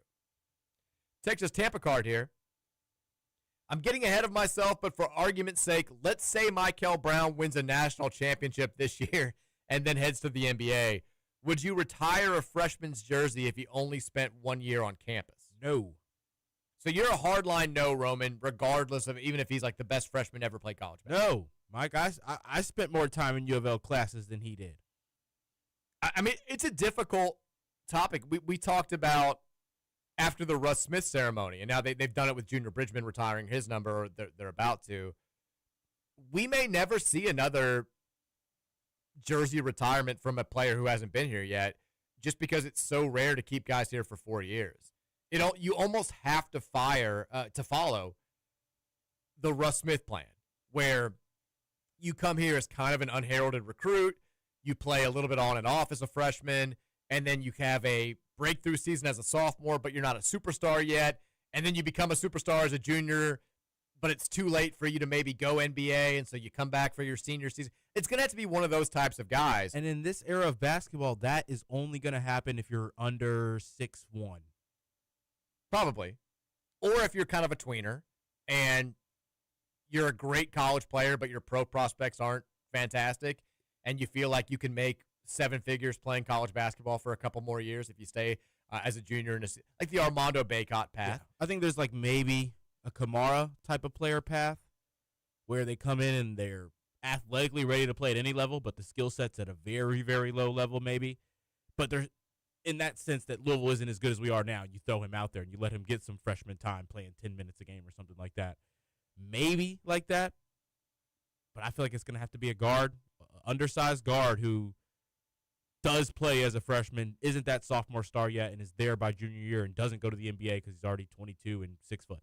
I do also wonder, and U of L they've gone outside of the ramifications to retire juniors number. But, they've always said you've got to meet criteria. You've got to be a 4-year player. You've got to be a consensus first-team All-American. You've got to be, I think, top 10 in scoring. And you have to have won a national championship. And Russ checked all those boxes. He was the first player in a long time to check all those boxes. And as a result, he gets his jersey retired. So you're saying it doesn't matter if you're a guy who comes here for 1 year, averages 35 points a game, wins every award, and wins a national title. You can't be retired if you're a freshman. Nope. I mean, Kentucky, pardon my ignorance here, Kentucky hasn't retired any of those guys' jerseys, have they? Like John Wall or Anthony Davis? Because Davis is the one that you would look at and say he was National Player of the Year. He was the number 1 pick. He won a national title. But they haven't retired his jersey, have they? I don't think so. For some reason, I feel like I have some kind of like image in my head of John Wall at Rupp in like the last 5 years or something like that. But they wouldn't retire John Wall and not Davis. No, exactly. Davis is the one. I don't remember the last number they did retire. Kentucky retired jerseys. Well, they retired all the unforgettables, right? Because they went like 15 and 15. Yeah. And they were little and white. Got to retire those guys. These aren't retired jerseys, are they? They've got like 55 retired numbers. The last one they retired was Tubby Smith. It's not a number. Okay, so they've retired like 1,000 jersey numbers. The last number they retired was Tony Delk. I mean, was he? No. I don't know why I think he's in the 40s. What number was Tony Delk? 0. Oh. Look, Tony Delk, great player. Are we retiring Tony Delk's jersey? If we're retiring Tony Delk's jersey, we need to be retiring Anthony Davis's jersey. So no guard has won 0 for them since. I don't know. Are they one of those schools that doesn't actually retire the number when they say it? Because they've got, I'm not joking, there's like 50 people on this list. And most of them are from the era where black people couldn't play. Like, Forrest Sales' number 19 jersey is retired.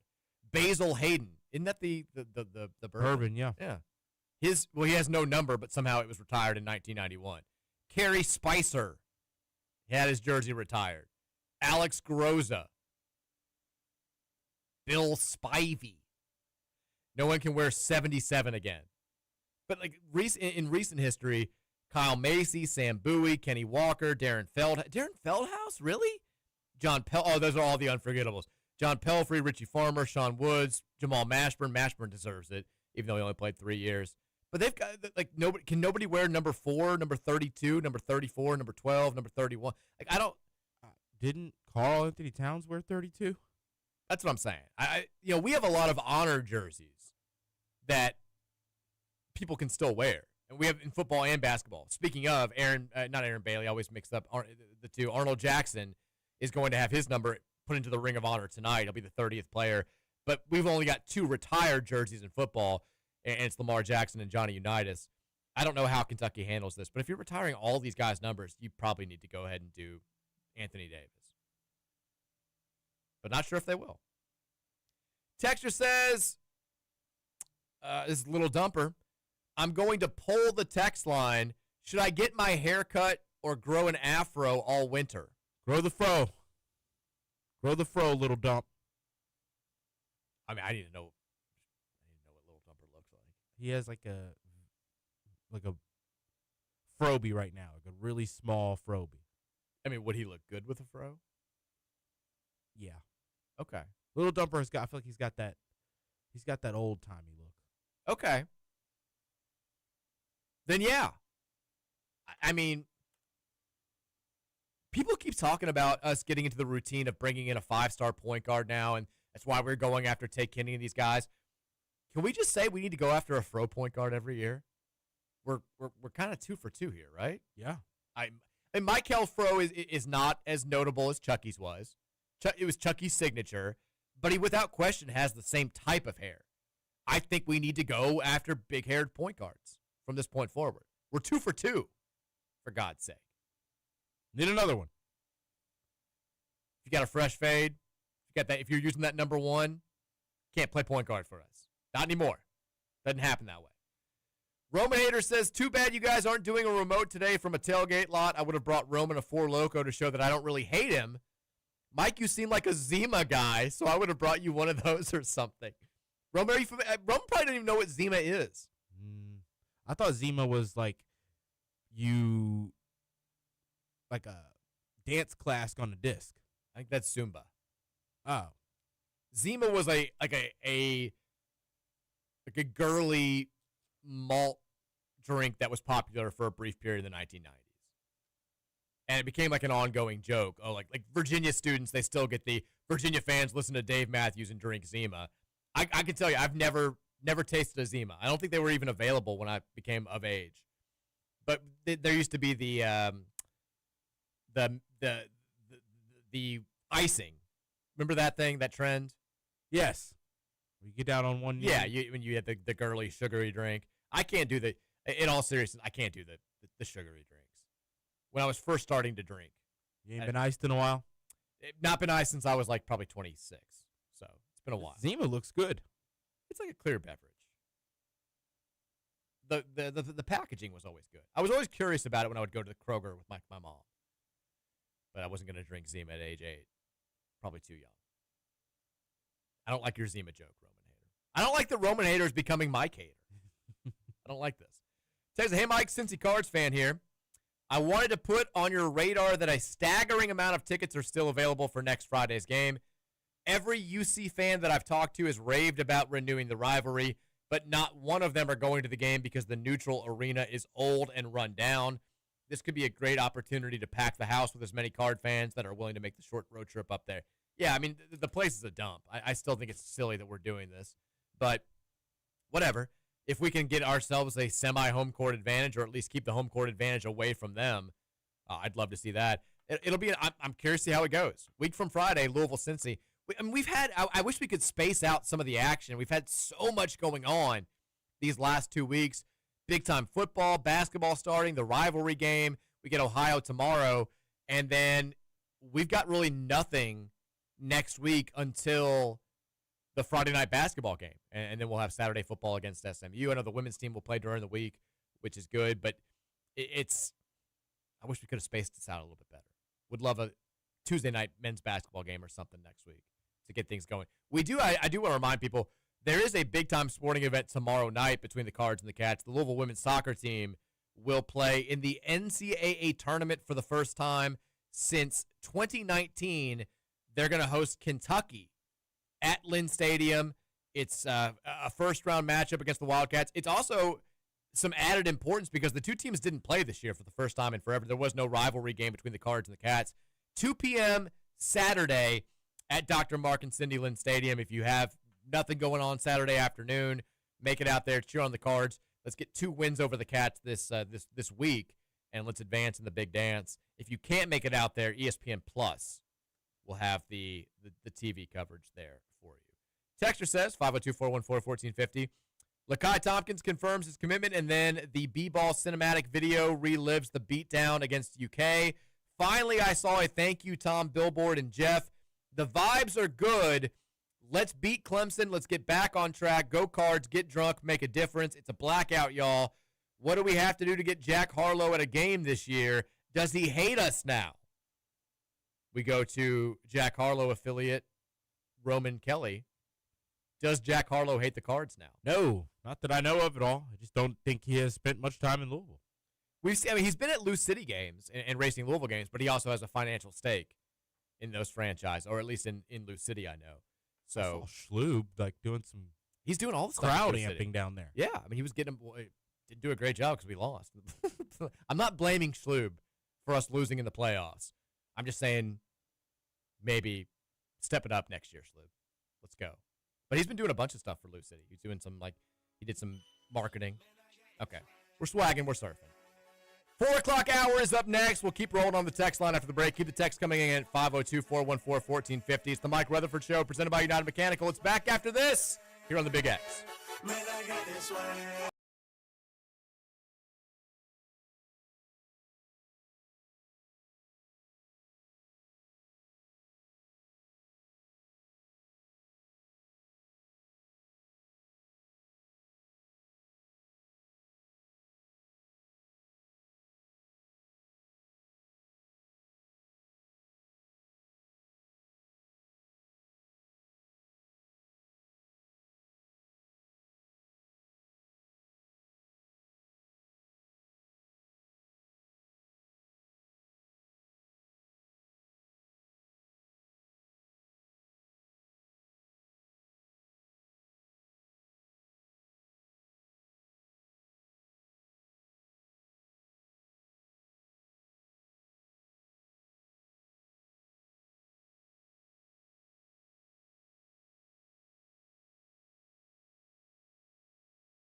There we go. Now we're getting in the mood.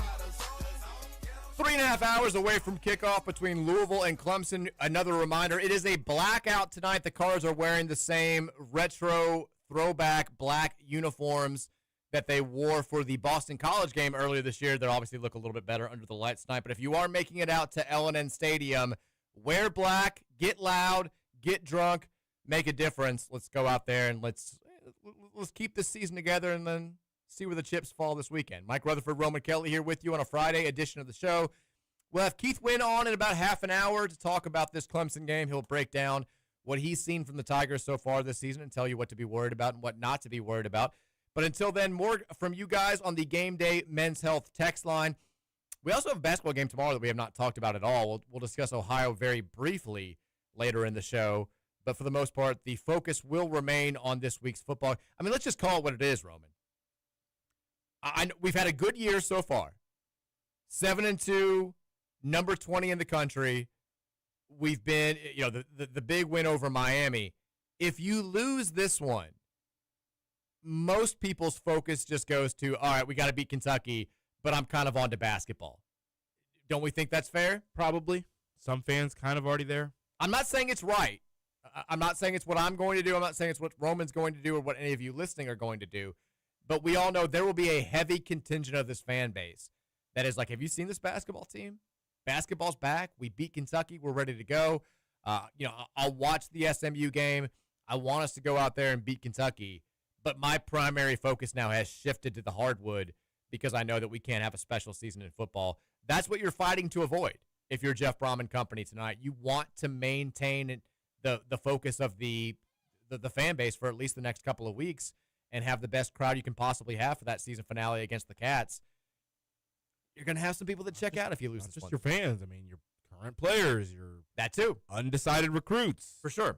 I mean, it is a big moment tonight for a number of different reasons. Obviously, we wish it was a little bit bigger because the team had won last week, but there's still a lot to play for tonight with U of L hosting Clemson in a game that the Cards are a 2.5-point favorite in at last check. 502-414-1450 is the Game Day Men's Health text line. Texter says, if you've been a victim of Text Groove trying to text your thoughts in during the best week in Louisville basketball in half a decade, you may be eligible for compensation. Dial 1-800. I can't read what you just wrote after that. For more information, it was 1-800-FM, but it was not F. It's a good text. Just doesn't work as well on a radio show where we have the FCC listening. Texter says, I'm sending this again because I got grooved 3 times yesterday. Is that what we're calling when you get your text coming in? Got grooved, yeah. You got grooved? TG'd? It sounds sexual if you say TG'd. I don't know why. Got text grooved. I got TG'd 3 times this week. It's like, ooh, God, how are you still walking? I'll be watching tonight, but I can't even pretend to really care. Whoa. We were all waiting for the shoe to drop with the offense, and it did. Brom's decision to bring in Moss was terrible, and he should be facing heavy scrutiny for it. As good as he's been with QBs, he couldn't even get Moss to be a serviceable game manager. We can rag on Moss all we want. The failure is on Jeff. The failure on Jeff with the decision, not with what he's gotten from Miller Moss this season. I think he picked wrong. Picking wrong with a senior who's his form of playing the quarterback position is set in stone. There's not much even quarterback whisperers can do with a grown man who's had tendencies that he's had for 3 or 4 years now that aren't going anywhere. I kind of agree with the texter on the second part there, that it's not just Miller. Like, Jeff did make the decision. Jeff's continued to throw him out there. Jeff's the one that's watched him not be able to even make attempts to deep balls. That being said, though, I mean, you can't make Miller better this season. You can't give him more skill. They picked wrong. He deserves scrutiny for that, as he is a quarterback whisperer on top of having young guys in the systems 2 years in a row now, and in the eyes of the fan base, seeming like you haven't gotten those guys ready to play either. You've had to go with your decisions in the portal. It's tough. It's like you picked wrong, and doesn't seem like you've been able to develop the talent, the just-in-case talent, right? The backup. Why'd you even bring Brady back? What was the point of even bringing him back? If you love Deuce, you knew neither one were ready to play. I don't know. I just think that part of it is also him not being able to develop the guys underneath him, I think, is where he a little bit more scrutiny, I think, necessarily than just having to throw Miller Moss out there this season. Well, I mean, it's still a mystery, too. Like, maybe he has and he's just not ready. I mean, here's the weird thing now. Let's say that he surprises everybody and plays Deuce Adams tonight, and he looks fantastic for the next 3 games. And we're all like, damn, he really did develop Deuce. You want to be like, he's just the type of developer that we thought he was. But at the same time, you're like, all right, well, not playing him earlier kind of screwed us. Yeah. Like, so and wasted money. He's in a weird spot right now. I understand the text, and I totally agree with you that this isn't just on Miller Moss. It's like when you get mad at the defensive coordinator but not the head coach because the head coach is an offensive-minded coach. It's still his job. Like, everything that happens ultimately falls on the head coach, good or bad. It's a little bit more so the case when you know you have a guy whose reputation is for having stellar quarterback play, and he handpicks this guy from the portal, and it turns out he's not nearly as good. I think you also can get upset because there was ample information out there that said that Miller Moss was not that good. And I think it was simply a case of Jeff seeing some of the skills that were on display. He's streaky. You can't be streaky at his position. I mean, I would like for him to be. He hadn't even been streaky recently. Yeah, he started the year off streaky. He's just been, yeah. I mean, I think a lot of it came down to the way that Miller Moss played against us in the bowl game 2 years ago. And I think you can't go too much off of one performance. That's soccer coaching mindset. I mean, I don't. Yeah, Jeff absolutely deserves some of the criticism for the way that Moss has played this season. I think that he's surprised that Moss didn't develop the way that he was hoping he was going to. I think what this means more than anything else, and I said this on Monday at the beginning of the show, Jeff loses the classic benefit of the doubt when it comes to these types of decisions moving forward. When Moss was sort of being rumored to be the guy last December, I said I wasn't crazy about it. Roman said he wasn't crazy about it. Most fans were like, feel like maybe there's a better option out there. But I think all of us just defaulted to got to trust Jeff. Yeah, because, look, people had issues with Tyler Shuck. He turns out to be an NFL caliber quarterback. Jack Plummer, for all of his got you to ups the and ACC downs, title game. won you 10 games, got you to the ACC title. People had issues with Purdue naming Aiden O'Connell the starting quarterback there, former walk-on. He became a starter in the NFL. And so we all were just sort of like, it seems weird to me, but Jeff knows what he's doing very clearly. He gets the benefit of the doubt. And now I think with all of us who had doubts sort of being proven correct, I think that you can scrutinize whatever Jeff does with the quarterback position moving forward if you feel like there's an issue. I mean, I liked the Tyler Shuck edition. I didn't like the Miller Moss edition. If he goes out there in the portal and it's somebody that seems to have a up and down track record again, I think that all of us are within our rights to be like, not crazy about this. And now I'm no longer 100% sure that we're just going to miraculously make this guy into a productive quarterback next season. Texter says, 512-414-1450. He tricked me. Is that if Mark Pope had said those 3 words, I mean, how much fun would we have had with that? Be incredible. Texas, Roman, don't believe those Clemson fans for a second. I went to the Lamar game at Clemson. I swear a fan walked up next to me at the bleeping urinal and hit me with the I hope you're enjoying your Clemson experience. They're fake fans with no boundaries. I hate them. It's a fake nice program. It is. They're trying, I'm telling you, you look them in the eyes. There's some sort of hypnotic magic going on. They try to lure you into believing that they're nice people. They're not. Don't buy it. Don't buy it for a second. Texas Roman said they were in your age range and kind of dressed like you. Ha ha ha. Profiling. No. Roman, did you hammer that Clemson plus 2.5 with your new friends last night, I assume? No. No, I mean, they're grown. They're well put together. Pull over, sport attire on. Cool, calm, and collected, like Mike. Clearly in their appearance range where they may have a kid or two. I don't like the way that you approach the whole conversation. Just being honest. Don't love it. You're 27 now, too. You're getting closer. It's coming for you. That's what my friends were saying. Just wait. I'm on the minus 2.5. I don't know how I feel about this after your UK bet this week. I know. Kind of wish you were on the Clemson plus 2.5. Texas, it's going to be a great weekend of sports. The Cards are going to kick the crap out of the Tigers and Bobcats. And then on Sunday night, the Eagles are going to kick the crap out of the Lions. Well, now you just made me less confident about those first two things happening because I know the third one's not going to happen. The Eagles are not looking too great. Texas, I wonder what number one Braden. Oh, this was from this morning to Scoots. I wonder what number one Braden Smith hater Roman Kelly has to say about him rebounding out rebounding both of Bama's big men combined. Yeah, he had a good second half. I'll give him that. Pretty good game overall. First half was kind of mid to me. 29 points. 5 threes. Like 20 in the second half. He's pretty good. Pretty good player. Texas, Mike, do we have to talk about football? Just thinking about Midler Moss trotting out there to play QB ruins the good mood I've been in since Tuesday night. We are trailing Clemson before the game even starts because Moss already has a turnover locked and loaded. Come on, guys. Got to trust that Jeff has made a point to emphasize a game plan where we prevent Miller Moss from being in a position to turn the ball over. He's going to be short passes, quick outs, going to run the screens, except in the right moments this time. Going to get that extra blocker out there. He's going to incorporate some tight end play. He's going to make things more simple for Miller. I mean, it's what he's been doing for the last, 5 weeks. Teams have just figured it out. Yeah. I mean, do you think the fan base has ever collectively had less faith in a quarterback going into a single game than they do in Miller Moss right now? Probably not. With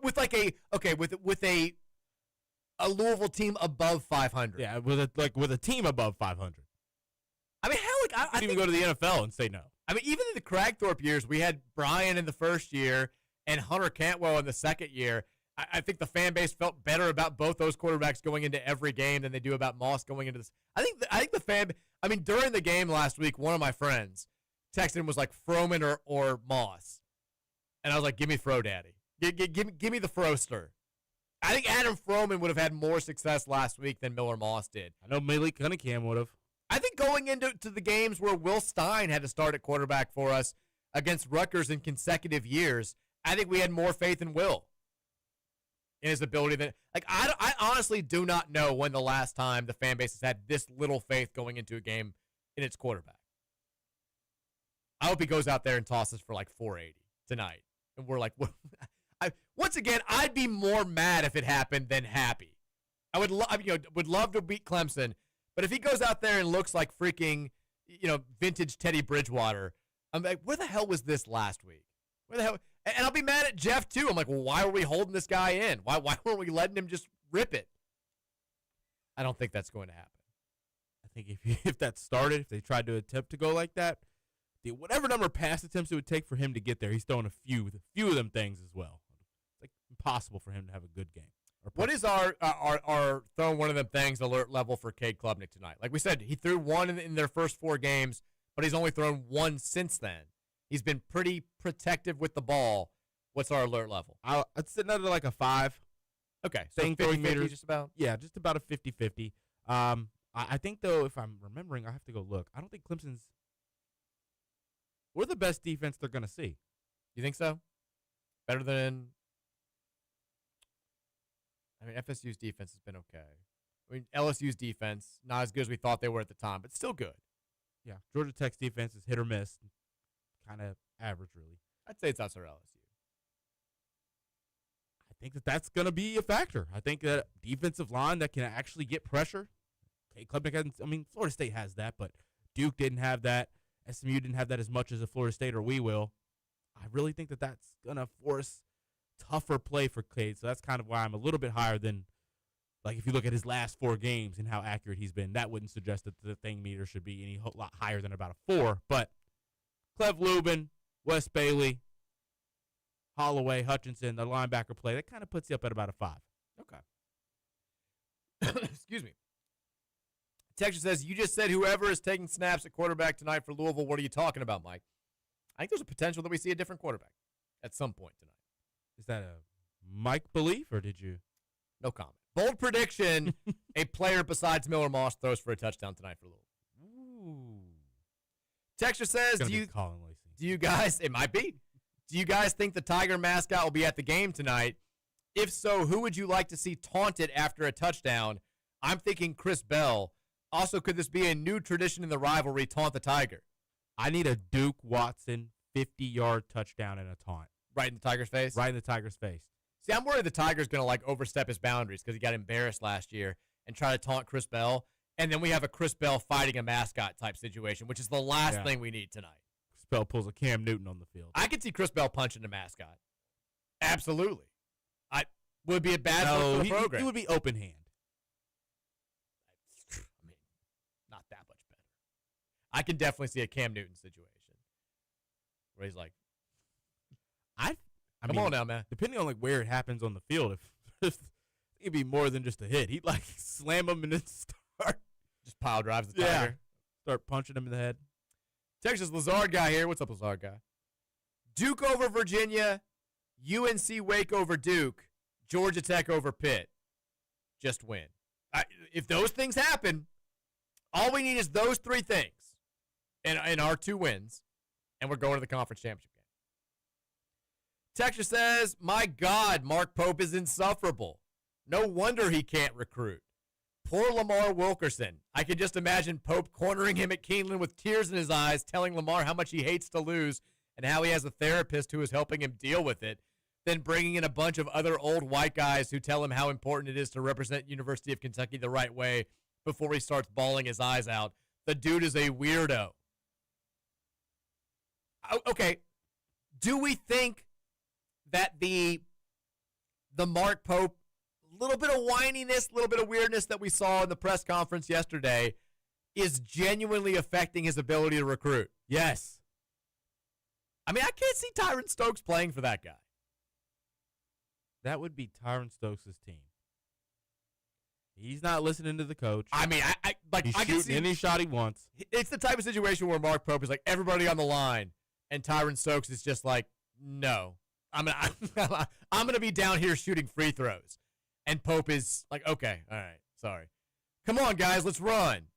Tyron Stokes is like, no, then I'm not gonna play on Saturday.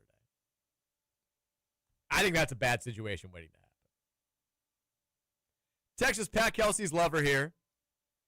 Jalen Aloe should start calling us daddy for how much we bend him over. Okay. I can't. You know I can't say that on the radio. You sent it in on back-to-back days. And you sent it in on 3 consecutive days. I can't say that. By the way, apparently he re-injured his shoulder. He did, I heard. That's not good. No, need them to be as healthy as possible. Their roster assembly, I mean, it reminds me a lot of our roster last year. I think they're deeper and they've got more talent, but they didn't go out and get a backup point guard. You know? Yeah. Jasper is not that. Jasper's not a backup point guard. Denzel Aberdeen, I think, is the guy that they'll give that role. I know Colin Chandler played it a little bit already, but they don't have a true backup point. It's not good. Not good. There are reports out there that he's going to need season-ending shoulder surgery. Ooh. Oh, I saw. And they're going to try to get a red shirt out of him. I mean, do you... At that point, never mind. That's not for me to worry about. That'd be bad. That would be rough. Texter says, fellas, some friends and I were going to the game, but we changed our minds. That Moss guy makes the games unfun. You can't just not go to the game because of Miller Moss. I mean, you can, though, Mike, if you aren't going to have fun because of what you want to see out there. But I feel like you're not giving a chance. You're not giving Jeff a chance by not going. Go, see what the first half looks like. If it's miserable in your opinion again, then you can leave. You can stop. Go try to make a difference. Man, I'm telling you. I know I said this, I think, on yesterday's show.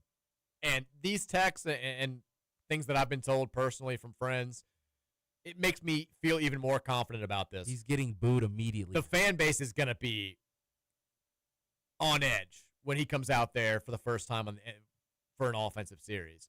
And if he goes out there and makes a couple bad passes, that stadium is going to get real negative real quick. That's on you, Jeff. I mean, I think if you're Jeff, you have to have a contingency plan. You have to, and I think he does. because you can't let Miller Moss just go out there and throw balls into the ground and take sacks and miss guys for 4 quarters. Throw it to himself. And we don't need Miller catching 2 passes again tonight. But you can't have that happen and have the fans just get increasingly aggravated as the game goes on, because you run the risk at that point of a very, very enjoyable season just becoming remembered as the season that Miller Moss ripped apart. You know? Yeah. Cannot happen. You can't let this is a key moment in how this season is going to ultimately be viewed, and you can't just let it go completely down the crapper. Texter says, Mike, Roman, for some texter, y'all want to know what I think about Clemson? F them! But he said the F word. All caps. Roman's looking for the Cowboy audio. Here we go. Texas says, should we be nervous about an 8-point win over an eventual quad 3 opponent in Kentucky hurting our seeding? Yes. I mean, fair question, though. There it is. If Lowe is out for the year, and maybe Kentucky goes on to have a pretty disappointing season compared to their preseason expectations, it hurts that win for us. Doesn't look nearly as good. We need him to stay in the top 25 in the net if it's going to be a quad 1 win for us. Although it would be kind of funny if that win ended up being a quad 3 win. That'd be ridiculous. I would almost take it. I'd take the resume hit just to be able to make fun of Kentucky. Texter says, Louisville's home win over Kentucky, aside from rivalry purposes, matters because that was their best out-of-conference win since beating Michigan State at home in overtime back in 2018. Was it? Have we not had a better non-conference win since then? That's crazy. I guess that's right when you think about it. I mean, the 2019-20 team that was so good. That Michigan win against that team, they were number 1 when we played them. That was probably a better out-of-conference win a year later. I don't know if they finished better than Michigan State when all was said and done. But at the time, I'd say that was a more important non-conference win. So that was probably the best one. I can't remember that Michigan team. They just won the battle for Atlantis. They had Xavier Simpson was the point guard. Franz Wagner was on that team. Oh, okay. Yeah. Isaiah Livers was one of their best players. And I think it was Simpson who made the comment before the game, like, we want all the smoke with Louisville, and then we gave it to him. And Jordan Wara made the quote afterwards. Sean Moff gave him the thanks for bringing the smoke send-off after the game was over. That was a big deal because it felt like the first big game since the program had the Rick Pitino issue. Texter says, Boxcar Bob finally got a text in. Roman out there on his birthday, stanky-legging his way into several more months of ACL recovery. I'll be all right.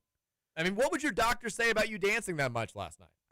Well, they would ask me to, like, show me the dance moves. And there was one move that it's like this, you ever been to the draft combine for the NBA? I have not. They do the slides around the cones? Yes. I was kind of doing a little bit of that. You were doing a draft combine dance. Draft combine jig slide. Okay. Okay. And that level of pivoting, probably not smart. It's not great for your knee. No. Speaking of, I felt terrible as a parent this morning. So, yesterday, John had his 4-year-old checkup, and he had to get a couple shots. He was brave, but he wasn't thrilled about it, and his leg was like sore as hell last night. He like couldn't walk. He was like moving like he had like a crippled leg, and he was like complaining about it. He was so sore, and we gave him some Motrin. We're like, you'll be better in the morning, bud. What we didn't tell him was that he also had a dentist appointment this morning, and we made it because Mary needed to go to the dentist, and Virginia also had to go to the dentist. So he was like, it'll be better. So he wakes up this morning. He's feeling like, top of the world. The worst is behind me. Got the doctor's trip out of the way. They told me I don't have to have shots until I'm 11 again. I'm feeling great. And we're like, hey, buddy, we need you to get up and get dressed. He's like, do I have school? We're like, no, you got to go to the dentist. I felt so bad. Immediately just starts crying. He's like, you could have given me some sort of heads up that I was going to have the 2 worst days of my year back to back. But I was going to say he handled it like a pro, but apparently he didn't. He said, Mom said he cried a lot. It's okay. He got through it. Has a cavity. It's going to have to go back. It's been a tough couple days for John. Texture says, sorry, what'd you say? That's rough. It's a rough go of it. It's nothing worse as a kid than doctor, dentist, back-to-back days. Texas Riddler again since Jurich is in town. Josh, where's my damn lawsuit? Michigan State football's out here getting hammered with sanctions and vacated wins. Meanwhile, Michigan gets away with blatant on-field cheating. Join the lawsuit, MSU bros. The court of public opinion is on our side, and all of college basketball saw us whoop that UK ass. You're in great position of leverage. Use it. Let's coordinate together. Did Michigan State get hit with sanctions today? It's easy to do because guess what? Michigan State football sucks right now. Nobody cares if they have to vacate wins from crappy 7-5, 6-6 seasons. It's what the NCAA does, except for us. And then they're like, we're taking your title away. Should they join the lawsuit? I don't think Michigan State's in really any position to get upset. They had a full-on sexual assault scandal within their program, and the NCAA was like, we can't do anything about it. So weird. No control over it whatsoever. Messed up. It's a scandalous program. I don't want them in our lawsuit. All right, hey, let's take a break. When we come back, Keith Wynn will join us on the Collier Law Firm hotline. He's been writing about Clemson football all week. He's got a great What to Watch For post up on cardchronicle.com. Read that, or just keep it locked right here and hear what he has to say. He'll break down the Tigers on both the offensive and the defensive sides of the ball, and then we'll take more text from you guys. It's coming up after the break. Keep it locked right here. It's the Mike Rutherford Show on the Big X. Hey there, New Albany. This is Mayor Jeff Gahan.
Bone crushing.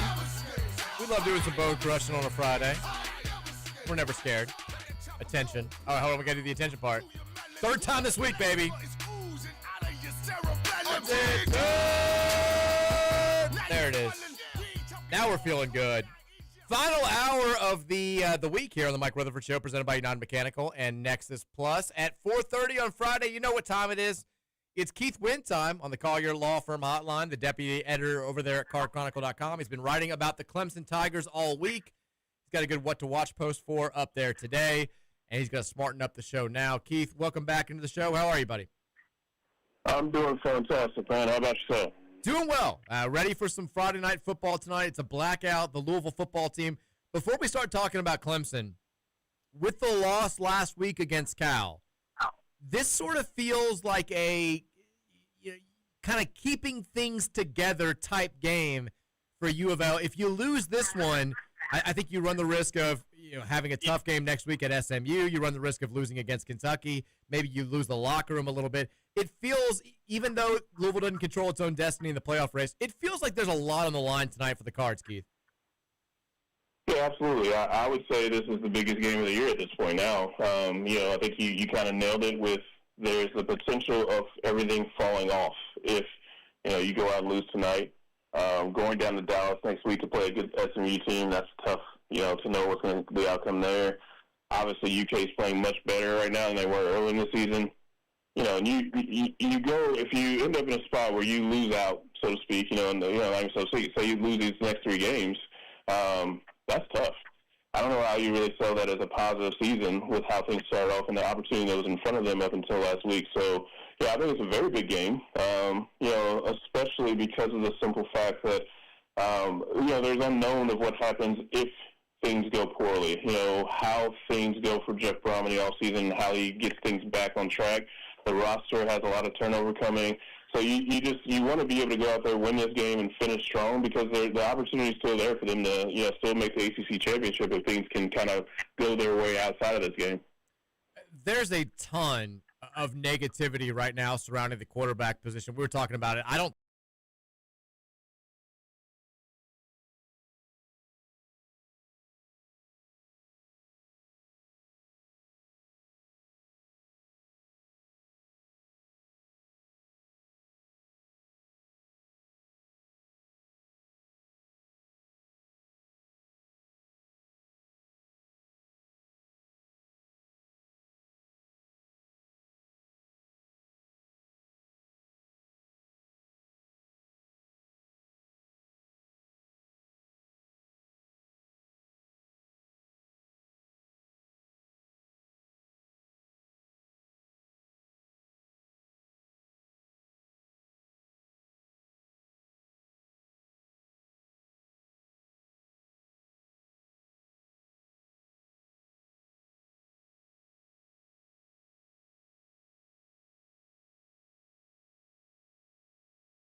And if that's the case, it just adds more negativity, right? Then it becomes Jeff Brom's problem more than anything, more than just Miller Moss's problem, right? So, to me, I think if he's playing poorly and they're down, you got to make a change. You got to do something different because this is that big of a game. You lose this, it kind of all goes away.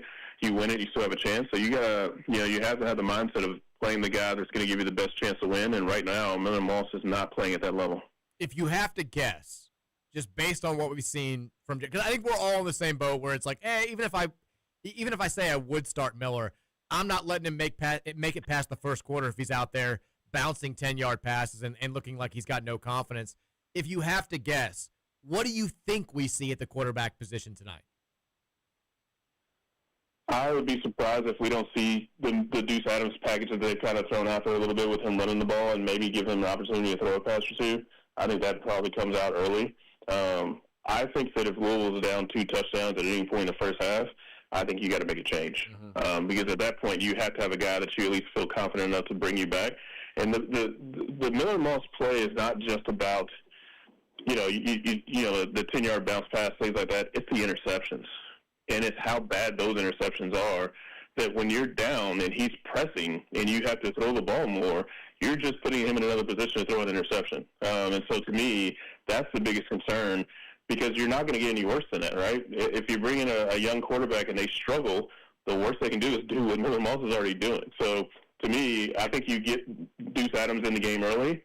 I think you put all three of them in that formation that I like to run to get them out there.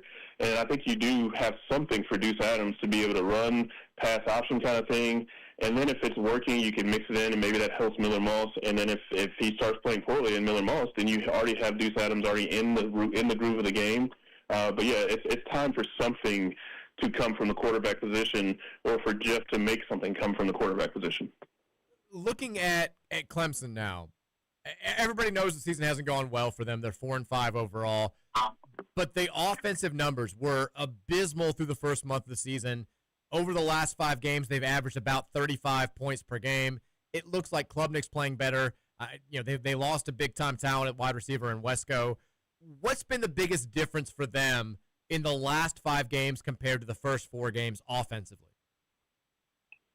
I think they've got Antonio Williams back, and he's fully, deployed in their offensive scheme.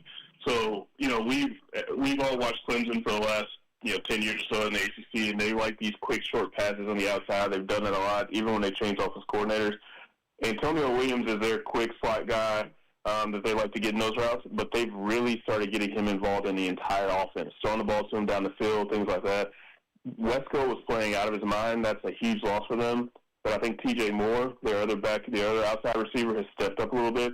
So really, I think that's the biggest thing. Getting Antonio Williams fully going is the most important part of the offensive improvement. He was injured early in the year. They got him going, and they really got him completely in the offense now, and not just a small part of it. It allows them to throw the ball more, throw it better. But then you also open up things for the running game, which has been solid, not great. But, when you can do it all and you can be balanced, it really helps you. But, more than anybody, that's the guy that I think has really helped them, and it's the guy that also Louisville has to look out for. What's the deal with their running game? Clemson, is that a problem with the backs? Is it a problem with the offensive line? Why have they not been able to get more going on the ground this season compared to recent years? A little bit of both, but you can't. I can't say enough. The most glaring evidence that Dabo Swinney has lost his edge as a recruiter and his refusal to utilize the portal is the running back position. So their starting running back is Adam Randall. He's a 6'3"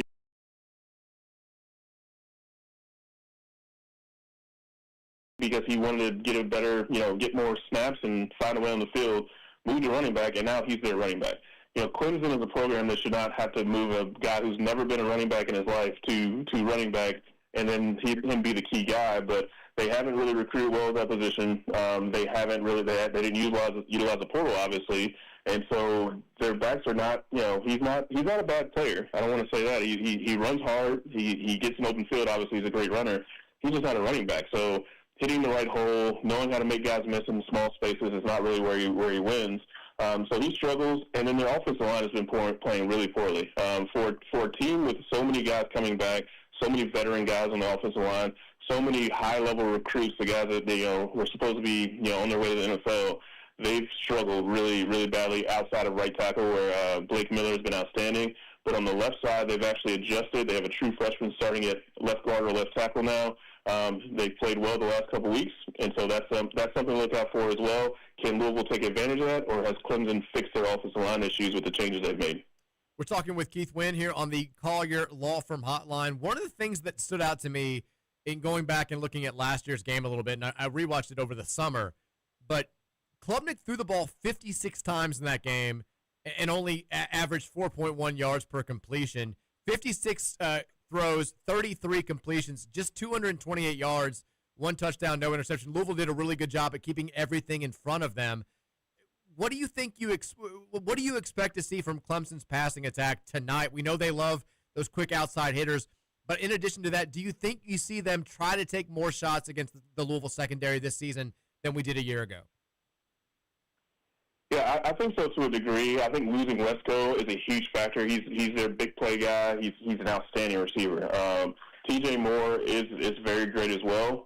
He's had some big plays this year, but he's not a Wesco level deep threat. I think they'll find ways. I think what they'll do, if I was Clemson at least, is I would try to look at some of the things that Cal did with their slot receiver, with their guy that can be their short, quick, intermediate pass guy like Antonio Williams is, and find a way to just exploit Louisville. And I think the biggest thing they'll look to do is double moves, Doing things like the trick pass that Cal ran in the first play. Clemson scored in the first play in the game earlier this year on the same kind of play. They have that ability to throw those trick plays and whatnot, but I think they'll find ways to stretch the field by exploiting the boundaries for Louisville. How do you find a way to get those slant wheels that they ran last week? How do you find ways to get the out and ups, the fake screen pass to the receiver going down the field? It's all about getting to the outside edge on Louisville. They struggled obviously mightily with that last week, but you're going to see jet sweeps, a lot of motion, a lot of things to get Louisville moving, because last week Louisville didn't adjust to that at all. And so now you're going to test that out. Are they going to change things up, or is Ron English going to kind of come with the same thing he did last week? If he did what he did last week, you're just going to see the same thing we saw last week with better athletes. We're going to see Stanquan Clark back tonight for the Louisville defense. I don't know if he's going to start. I assume he's probably not, but he will be out there on the field. Does that change the options for Ron English as far as how he can potentially slow down this Clemson offense, or is it pretty much business as usual? I think it does. I think Stanquan is one of the few linebackers you see out there that can play well against the run and the pass. So I think that if you got him out there, you can feel better about your run defense. But then you don't have to take him out on third downs. You don't have to worry about that. I think it doesn't change as much as I would say last year. T.J. Quinn last year was a liability in coverage. I think this year it's a strength, which is something I will keep saying anytime I can. It's been outstanding to watch him improve. And that does give Ron English more options. It doesn't force you to rush Stanquan back onto the field. Caleb Perry's been playing well as a backup. TJ Capers, we've seen what he's been able to do. He's been playing outstanding when he's out there. So it's all about at this point again it's just options. He has more options to work with Stanquan. I don't think you want to rush him and you want to keep him on the pitch count tonight. But he brings a different level of talent than anybody else does. He's outstanding. So hopefully he can get out there. Hopefully he can make some plays. And then also the experience. He's an experienced player. You want guys out there that can help the defense get lined up, make sure they're doing what they need to do. So to me, it's a huge plus out and back. I don't think it's a complete, unbelievable game changer because of the way that T.J. Quinn's been playing this year. But obviously having a talented player like that is huge for the defense. The turnover situation has basically defined the Jeff Brom era at Louisville. We're 16-0 in games where Louisville wins the turnover battle. And we haven't lost a single game when we haven't committed a turnover. The defense has not forced a turnover in either of the last two games.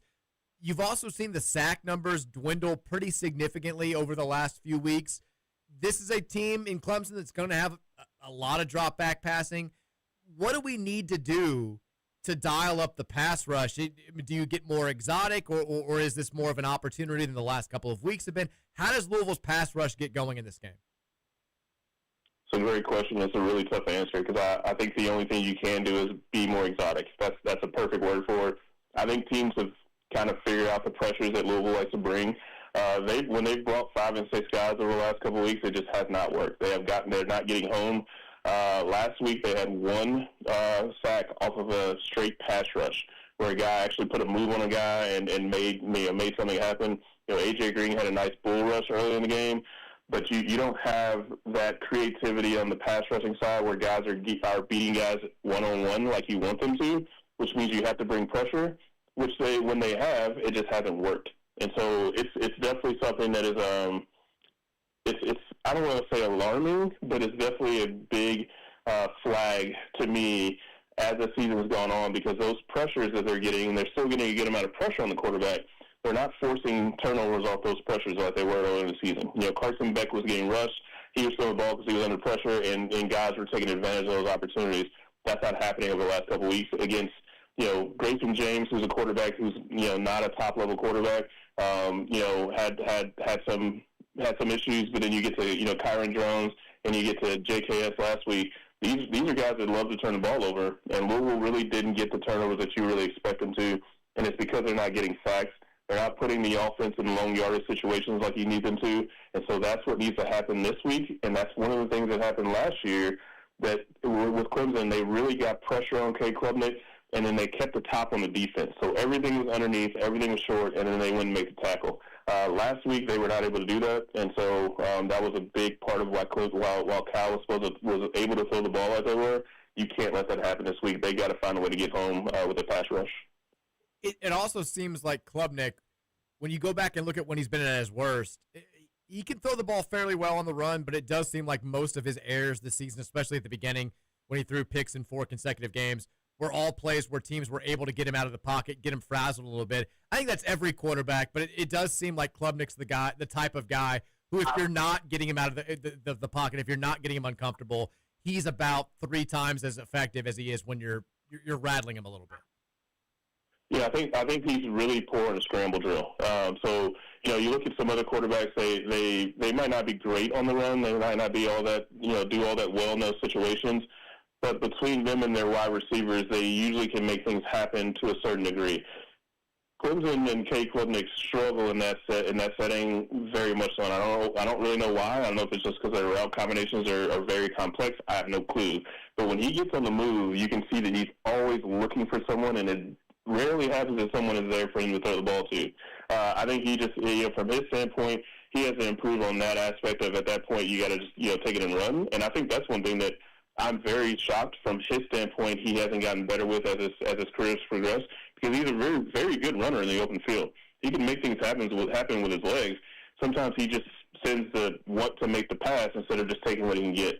So, again, same thing. Louisville's got to find a way to make sure they don't allow that to happen. And that's where you have Antonio Watts, those guys on the edges, making sure they're coming downhill and getting him down before he gets running or before he somehow finds a guy. And the worst thing that can happen in those situations is he finds a guy down the field where he can get a big play out of it. Defensively, and you know more about this than I do, so correct me if I'm wrong, I feel like their defense kind of reminds me a little bit of our defense last year, where when you watch them, it's like they're good 90% of the game, but when they've struggled, it's been that other 10% isn't just bad. It's total just meltdowns and gigantic plays.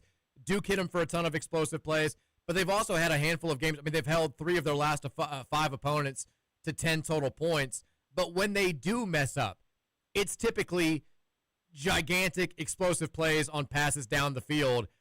That is a weird kind of situation for Louisville to step into because they haven't hit a ton of explosive plays through the passing game in recent weeks.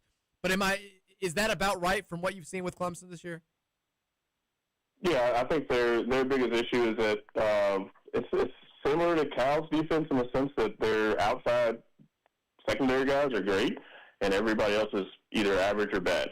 And so when you have that situation, you always have the opportunity for the other team to find ways to attack your safeties, attack your linebackers, attack your nickel guys. And so that's what they struggle with, in my opinion. From what I've seen, their safeties can't cover anybody. And when you have, you have a guy like Colin Lacey, that's where you should be looking at, get him involved in the offense. Put Chris Bell in the slot like they've done from time to time. But yeah, Clemson's defense, they're so different now than what they used to be. Their defensive tackles used to be dominant. They're not anymore. They have a first-round pick, 2 first-round picks in their defensive line, and they're not really putting up big numbers. They're not really dominating the game like you would expect them to. And so, there's opportunities when you're not getting guys up front playing well, everyone else suffers for it. And so I think that's been their biggest struggle. They've allowed teams to run on them a little bit more. They're not getting a lot of pressure. They're definitely not getting a lot of sacks. And then you have the fact that your secondary guys then have to cover a lot more than you want them to, and their safeties can't cover. And so that leads to a lot of big plays. And you're right, Duke just exposed that on them, and Louisville's got to find a way. Jeff Brom said it on Monday that we've got to find ways to get behind the defense, and they just haven't been able to do that. This is a team that will allow you to do that, and they need to take advantage. It feels like that's been a common refrain going into games the last few weeks where we've played defenses that they're going to sell out to stop the run, and they've got some good guys up front, but their back end is really bad. I know Cal had a couple great cornerbacks, but we thought their safeties were vulnerable. We have not taken advantage at all, and it's like we haven't tried to. I don't think Miller Moss has thrown a ball more than 40 yards in the air since early October. Why? At this point, I guess is the question. If we don't do it this week, I guess then it's like, do we start asking the question of if he has like a broken arm or something? Because we've not even tried these shots the last few weeks, Keith. Yeah, it's a fair point. I think it comes down to this is where it's less of Miller Moss as the issue as it is the offensive line, and the play calling. Really, and I think this becomes a Jeff Brom problem because this is his job to fix these issues and make sure your offense can be a full go offense. Be explosive, be able to get short yards, all those things like that. And the offensive line just hasn't held up like you want it to. And I think it becomes a thing where Brom has a hard time calling those plays because you never really know if the offensive line is going to hold up. When they've had some opportunities. They had a big throw to Dakari Collins last week that nice play action pass. Miller Moss was able to sit in the pocket, nice deep crosser. It's the first time they've been able to do that in weeks. And so they've got to find a way to force teams to cover them one-on-one on the outside, and then you've got to trust your guys to beat one-on-one coverage. And they don't trust that, and they also don't trust the offensive line to give time for the quarterback to throw the ball down the field in those situations. So, they tried to throw the ball down the field to Colin Lacey last week on that wheel route. Coming out of the second half, it was a nice play design, but an absolutely awful throw, poor decision to make the throw. And so you put all that together, and I get it to a certain extent, where there's the fear of it going so poorly. But if you don't have that part of your offense, I don't know how you put up points. And I don't know how you really force a defense to really adjust to you if you're not really scaring them with anything you're doing. And that's why it's just the running game is pretty much the only thing working right now. And Brom hasn't really, last week he went away from it. So, it's really tough. I don't really know how they answer the question because at this point it's so late in the season and they're one of the least explosive passing teams in the entire country. And so I don't know how you really fix that this late in the season, but they've got to find a way to force defenses to adjust so they can have those opportunities. Last question for you, as it is every week. Cards looking for some hope for the remainder of the season, 7:30 tonight against Clemson.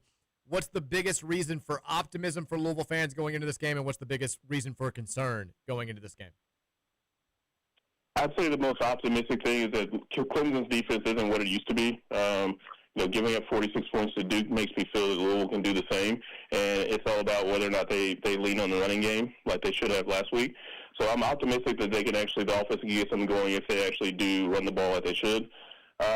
From a pessimism side, I think that Clemson's offense is much better. I think that Louisville's defense got exposed a little bit last week, and I have zero trust and faith in Louisville's offense right now. I just can't. And Clemson has more talent. So, I think they're hungry. I think they have an opportunity to keep their season going, and I think Clemson is going to come out really ready to play, and I think that Louisville's offense could struggle tonight.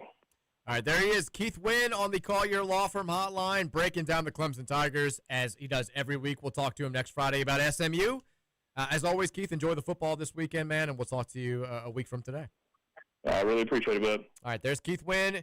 Check out his stuff over at cardchronicle.com. Gave you some good insight there in the Clemson Tigers. Not overly encouraging there at the end. Roman, standard question, you feeling better or worse about the game after hearing Keith break it down? A little bit worse. A little bit worse. Just a little bit. I mean, it's nothing that we didn't know. He quite literally just gave the details on things that, like two things out. I was actually going to ask a question, and you literally asked it. So what's the deal with their run game?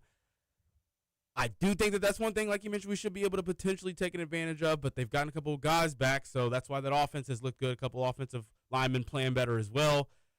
I'm worried about their defense and Miller Moss and his ability to throw the ball to the other team's hands. Well, it's just it sucks that you look at this and they're a winnable game. It's a very winnable game with a good quarterback.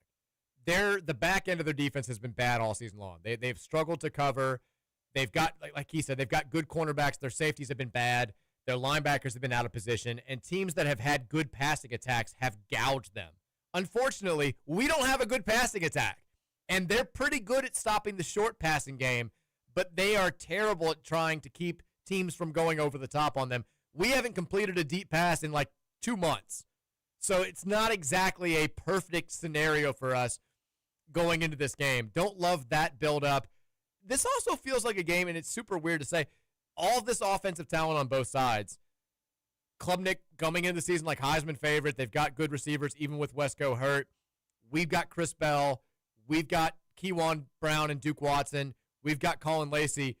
You kind of get the sense this could be a grinded-out, sloppy, low-scoring game when all is said and done. A little bit. Could be like one of those games in 2014. The second game we played against them that was like 17-14, something along those lines, 20-14, when Kyle Bolin got the start at quarterback.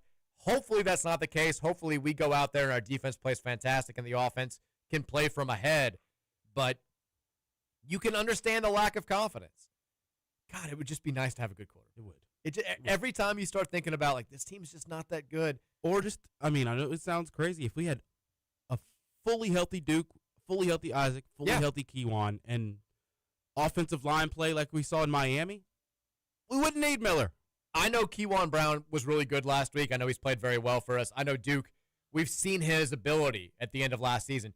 If we had Isaac fully healthy in this game, and I hate doing this, it sounds like a loser thing, but like we know how good he is. We see how much of a difference he's made when he's been healthy. He's a season. game breaker. It's not a dumb thing to say, though. It would literally make the difference. My confidence level goes up 25 percentage points if we have Isaac in this game.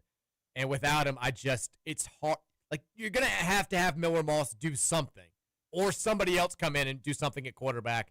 And there's just not a lot that we can point to and say, this is why I think that can happen.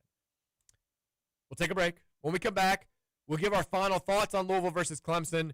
We'll pick some games. We'll continue our pick'em contest.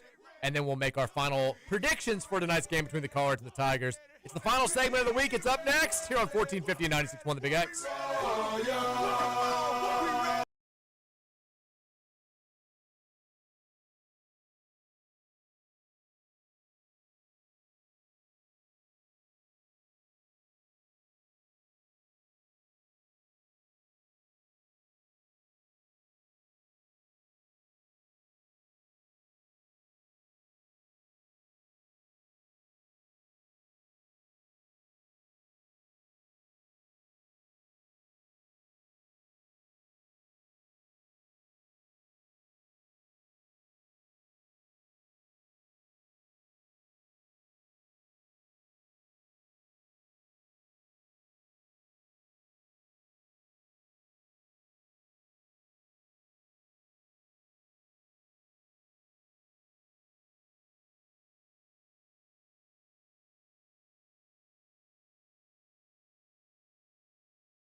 One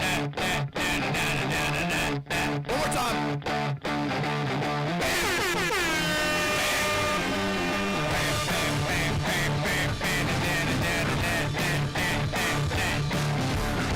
I said the Joker is a wanted man. Woohoo! 5 o'clock hour. Wrapping up the week. It's the Mike Rutherford Show presented by United Mechanical and Nexus Plus. 1450 96.1 Big X Sports Radio. 2.5 hours away from kickoff. Cards, Tigers, Louisville, Clemson. The semi-rivalry continues. Louisville looking for consecutive victories over Clemson and looking to become the first program in 11 years to knock off Clemson in consecutive seasons. Cards 2.5-point favorites at last check. Looking to move to 8-2 on the season. Looking to knock Clemson from the ranks of, give them a losing record in conference play for the first time in 27 years.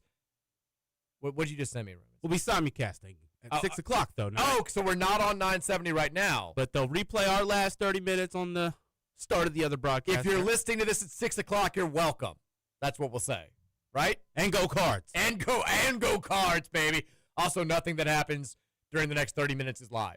So if there's a crazy news story, sorry. We're not an hour late. It's 5:02 where we are right now. 502-414-1450 is the Game Day Men's Health text line. We're going to run through your text momentarily. We're also going to do our pick'em segment. Before we do that, I know we're focused on football right now. Very quickly, though, we got a men's basketball game tomorrow, Roman. We haven't said one word about it. The Louisville Cardinals taking on Ohio at noon tomorrow. They get 6 days off after this one before they play Cincinnati at that quote-unquote neutral site in Cincinnati next Friday. But Cards taking on Ohio. Bobcats coming to town. Bobcats have lost 2 of 3 to start the season. They got beat by Arkansas State. They Ready for that belt, Mike. They beat Illinois State. They got thumped by St. Mary's, which is a tough place to play, 90-60 on Tuesday. Ken Pom has Louisville winning this game by 25 points. I think the what do you want to see in this game is obvious. A Will Hankey bucket. Well, maybe not that obvious. I was thinking just no letdown, no sign that this team is reading its press clippings or watching its highlights or whatever you want to say. Let's keep this thing going. Let's roll this team. They will try to run with us a little bit, by the way. We have the potential to put up a large number in this game. So my focus is defensively. Can you keep this from being like a 108-80 type game and make it a 108-68 type game? Outside of that, real quickly, and we'll move back to football, what do you want to see from the Cards tomorrow against Ohio? Quite literally the same thing you just mentioned, Mike. Okay. I brought Rashawn Myers on the Running with Roman show here today, asking him what he wanted to see, and it was also the same thing. Just no drop-off in intensity, no drop-off in aggression. And in particular, Mike, I want to continue seeing the Sunny Fruit climb we're watching in live time while he is going from looking a little bit like he may not belong out here to clearly looking like a pro, as we've seen in these handful of games, him continuing to get better and better and better in those little small ways. I want that to continue tonight. This is still a college basketball game with college basketball talent out there for him to go out there and get better. So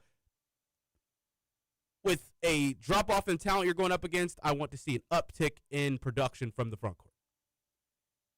Got to get them out. You got to get the reps in now, Mike. Noon tomorrow, Louisville, I expect them to be somewhere around a 25, 26-point favorite in this game. They're a step up from Jackson State and South Carolina State. It's still not a team that should give you any sort of significant issues, and hopefully that's not the case. But we'll talk about it on Monday. Now, back to the Game Day Men's Health text line, 502-414-1450. Let's run through as many of these as we can before we have to start picking some games for this weekend. Before we get to where we're at, like a temperature at the top says Lane Kiffin using glazing? If any head coach in America is going to do it, it'd be Lane Kiffin. He tweeted today at 2:47 in a reply to somebody saying, "Stop glazing." That can't be real. It's his official account on this screenshot. It's like the texter's phone because they have big X at the top. He did say it. It was Brandon Walker from Barstool Sports said he wants Lane Kiffin out at Ole Miss. Now, I think Brandon Walker's a Mississippi State fan. And then Lane Kiffin responded with "Stop glazing." I don't think he's using it right either. That's not the. I mean, he could fit right in on this show. None of us know how to use it besides you. So, yeah, maybe it's the same thing. But he did say it 2 hours ago. Stop glazing. I got to go see the replies A now. lot of replies. Texter says Dabo Sweeney makes eye contact. Nah, I can't read that. Come on, man. It's the bananas texter again. He got me the first time. I can't say that on the radio as much as I'd like to. Texter says Moss reminds me of Eddie Martell from The Replacements. Both wear number 7, and they think they're way better than they actually are. At this point, I wish Miller Moss thought he was really – I think Miller Moss needs that level of confidence. He needs some irrational confidence right now at this moment. Tex says, look, I think Brom's a great coach, and I'm not calling for a change, but Moss has limitations, and I don't see him adjusting to Moss like Kelsey did with the injuries. The short, quick passing game that we used versus Miami needs to fit our Miller, not fit Miller into this complex, progression-laden system. I'm not entirely sure what you're saying there. I think we've tried. I think that he's just – teams have figured it out. The Miami game plan was perfect. We've tried to duplicate it since then. Other teams aren't going to let you just simply dink and dunk down the field anymore. And we've not had the ability to take the top off the defense. Texas Louisville should retire Noah Waterman's number for saving the season against EKU. I love Noah. Texas, I tried to do a power hour with Smirnoff Ice when I was like 19. I threw up around minute 22. You can't do it's too sugary. It's going to wreck your stomach. We've got to do something for Waterman this season, Mike. Are the kids still power houring, Roman? No, but I've heard of it. Oh, so you've never power hour? No, I've only heard of it, but I loved a power hour. See, that's the thing about power. Like, my friends were doing that when they were like 19 and 20, and I hadn't have a fake or anything like that yet. I wasn't really a drinker yet, so I didn't ever partake. I couldn't describe what it is. I just used to hear of people doing it. It's like a shot of beer every minute. Power hour. They used to have like power hour mixes when I was in college, so they'd play a song, and then it would cut off after a minute, and so that's when you knew to take the next beer shot. Okay. So it was essentially like you drank like 5 or 6 beers in an hour. It was a good way to make it happen, or maybe like 4 or 5. But it was a good way to get pretty drunk pretty fast. Great pre-gaming exercise. And then you turned it into like there were different ways to there were like YouTube mixes for power hour that would show like a funny clip that was exactly a minute, and then when it stopped and went to the next one, you would take another shot. There's no songs correlated to it? What do you mean? Like, we're going to do a power hour to this song? Well, no, there's not an hour-long song. Oh. It's something, it's a shot of beer every minute. Oh, I'm thinking of like every time you hear a certain word in a song, you take a shot. Well, it's a different type of game. Yeah, Like that's what I'm thinking of. Texture says, this is Dave, teacher from Jeffersonville. I got positivity time for football. You don't even know how many times I've tried to send this. Sorry, Dave. I'm trying to remind myself that college football isn't solely or even mainly about the playoffs. It's about regional wins, rivalries, star players you'll never forget, and making the most of any season or team. Don't let the wheels fall off. So far, Brom has been excellent at that. Let's win the last 3 and finish 10-2. It used to be about that. Not so much anymore. But we're trying to make it about that at this point. Texas Wildcats, check. Tigers, soon check. Bobcats, soon check. This week, we're destroying all types of pussycats. I can say that because he's right. Texas, the FCC, bleep him. No, I'm not going to say that. I can't do that. TG does. I can't read any of this. We're on WGTK now at 6 o'clock. I don't know why people choose this point in time to just take things to a different level. Texas says Chris the Plumber thinks UK should retire Ennis Cantor's number. Good Lord. Texas, what are the rumors about Mark Pope's comment about the pregame issues? There are no rumors. Everyone thinks that he's just cowboy. Thank you. That's the first time texter right there. There are no rumors. Everyone's like, I think he's just upset that the student section was chirping his players and chanting bleep UK. Texas, I still would take Miller Moss over Brock Doman. Yeah, I would too. Texas, would you rather have Miller Moss or Puma Pass? Miller Moss. Puma Pass was bad, guys. I just remember talking to a coach after Jawan got on campus, and they were like, yeah, not sure what the recruiting rankings were all about with there. Texas, I know it's early, but what potential QBs will be out there in the portal? I've got no idea. No, nobody else does either. Texas says, Jasper here. No, I'm not a point guard. I work from home. Seriously, I can't believe that bum-ass donkey has my first name and plays for UK. Bleep him. Texas says, if you're Vince Marrow, as the GM of U of L football, would you recycle the entire QB room for next season? Roman, I don't think we can answer this. Like, we don't see these guys. Yeah. I've got no idea what Mason Mims has looked like in practice this season. I've got no idea what Deuce Adams has looked like in practice this season. They know infinitely more than we do when it comes to what they've seen from the quarterbacks over the past 2 years or 6 months. Texas says, yes, Braun misevaluated Moss, but if he'd call 8 more runs per game, we'd be fine. I agree. There's a lot of truth to this. I mean, that's the thing. If we had run the ball a little bit more last week against Cal, we're sitting here. Miller Moss could have played the exact same game. And we'd be sitting here being like, yeah, we're worried, but we're 8-1 and we're winning football games. I think we're okay. Like, people wouldn't have the full on, I can't even get excited about this game because of the quarterback mentality, because he would have been a guy that had led us to an 8-1 record, you know? Yeah. Football's a weird thing. The line between there's nothing to worry about and there's everything to worry about is razor thin. Texas, how would Braden Smith-led Purdue match up with a team like Duke? I knew this was a Star Wars tweet. I knew it. I think they match up fairly favorably. Texas Papa J here. Happy belated birthday, Roman. You're the man. Football, keep the momentum going. As always, have a great rest of your show. Go Cards.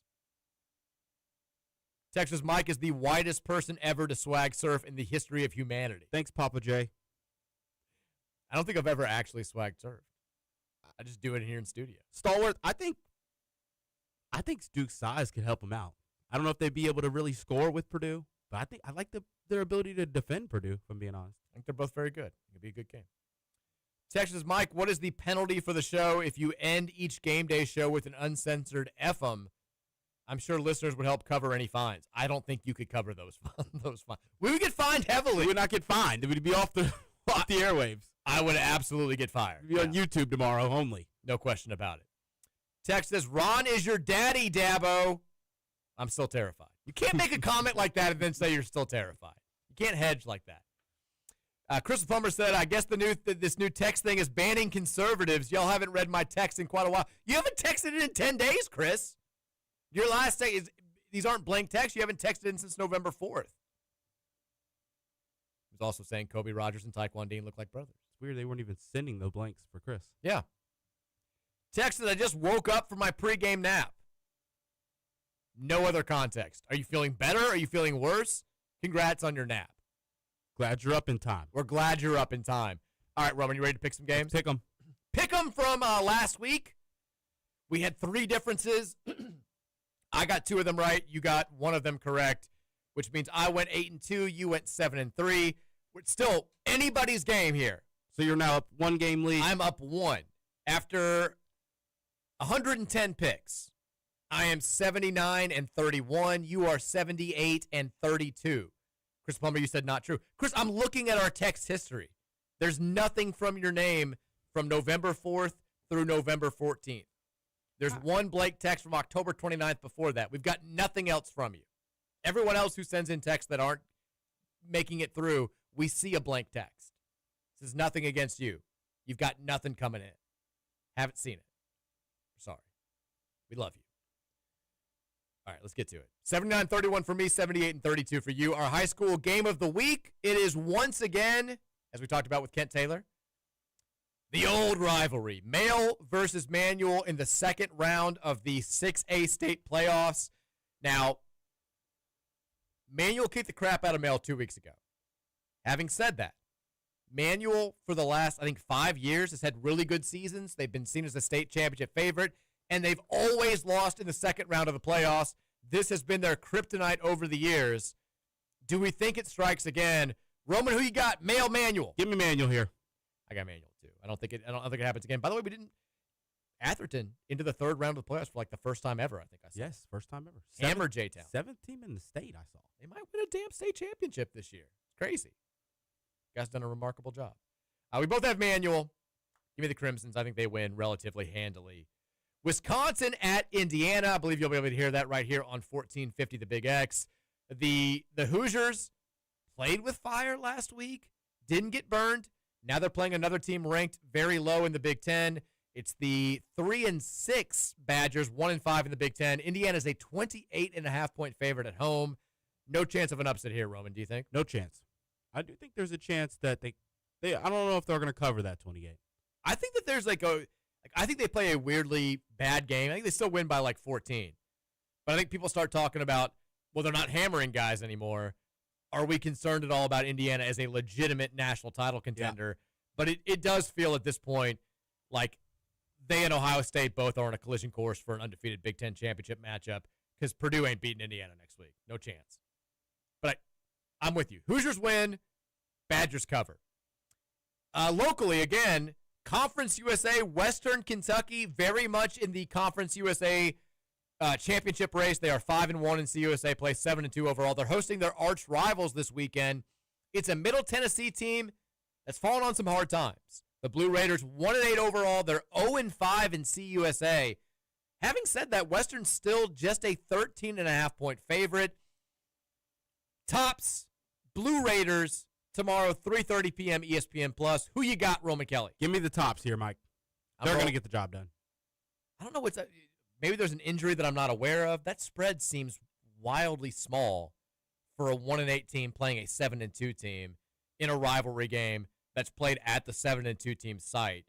But I feel like I can't remember off the top of my head, but I don't think WKU's looked all that good in their last 3 games or so. They lost 3 games ago, I know, to FIU. Yeah, they barely beat La Tech, and they beat New Mexico State, who I think that has one win too, but it was 35-16. They've played basically close games every time they've been on the field. And they were bigger favorites in those games than the outcomes. They beat Delaware by 3. They beat Mo State by 5. They haven't blown anybody out in a while.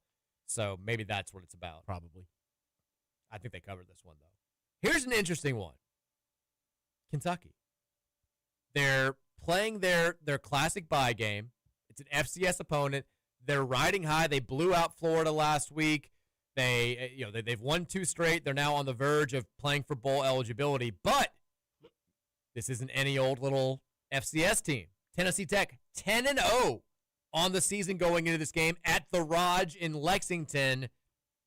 Roman, how you feeling here? Are the Cats prone for a momentum-stopping upset loss? Yes. Ooh. Give me Tennessee Tech here. Oh. Not worried about them Cats. Get their day ruined by good old 10-0. I think Kentucky wins, but I think Tennessee Tech covers. Give me the Cats for a second straight week. The college game day game of the week. Looking at the games this weekend, I don't know how. I guess Game Day didn't want to repeat its sites or whatever, but I don't know how this is the game day game of the week over Texas, Georgia, and Alabama, Oklahoma. Both of those could have been more. Hell, you got 3 different top 25 versus top 20. Iowa USC even is a top 25 versus top 25 matchup. Yeah, I guess that one probably not as good. But Pittsburgh, Notre Dame, College Game Day will be at Acrisure Stadium to watch the Panthers host the Fighting Irish. It's a noon kickoff on ABC. Despite Pitt being red hot, Notre Dame is a 12.5-point favorite in this game. Pat Narduzzi has said this game doesn't really matter that much to his team. Maybe he's just focused on the ACC games.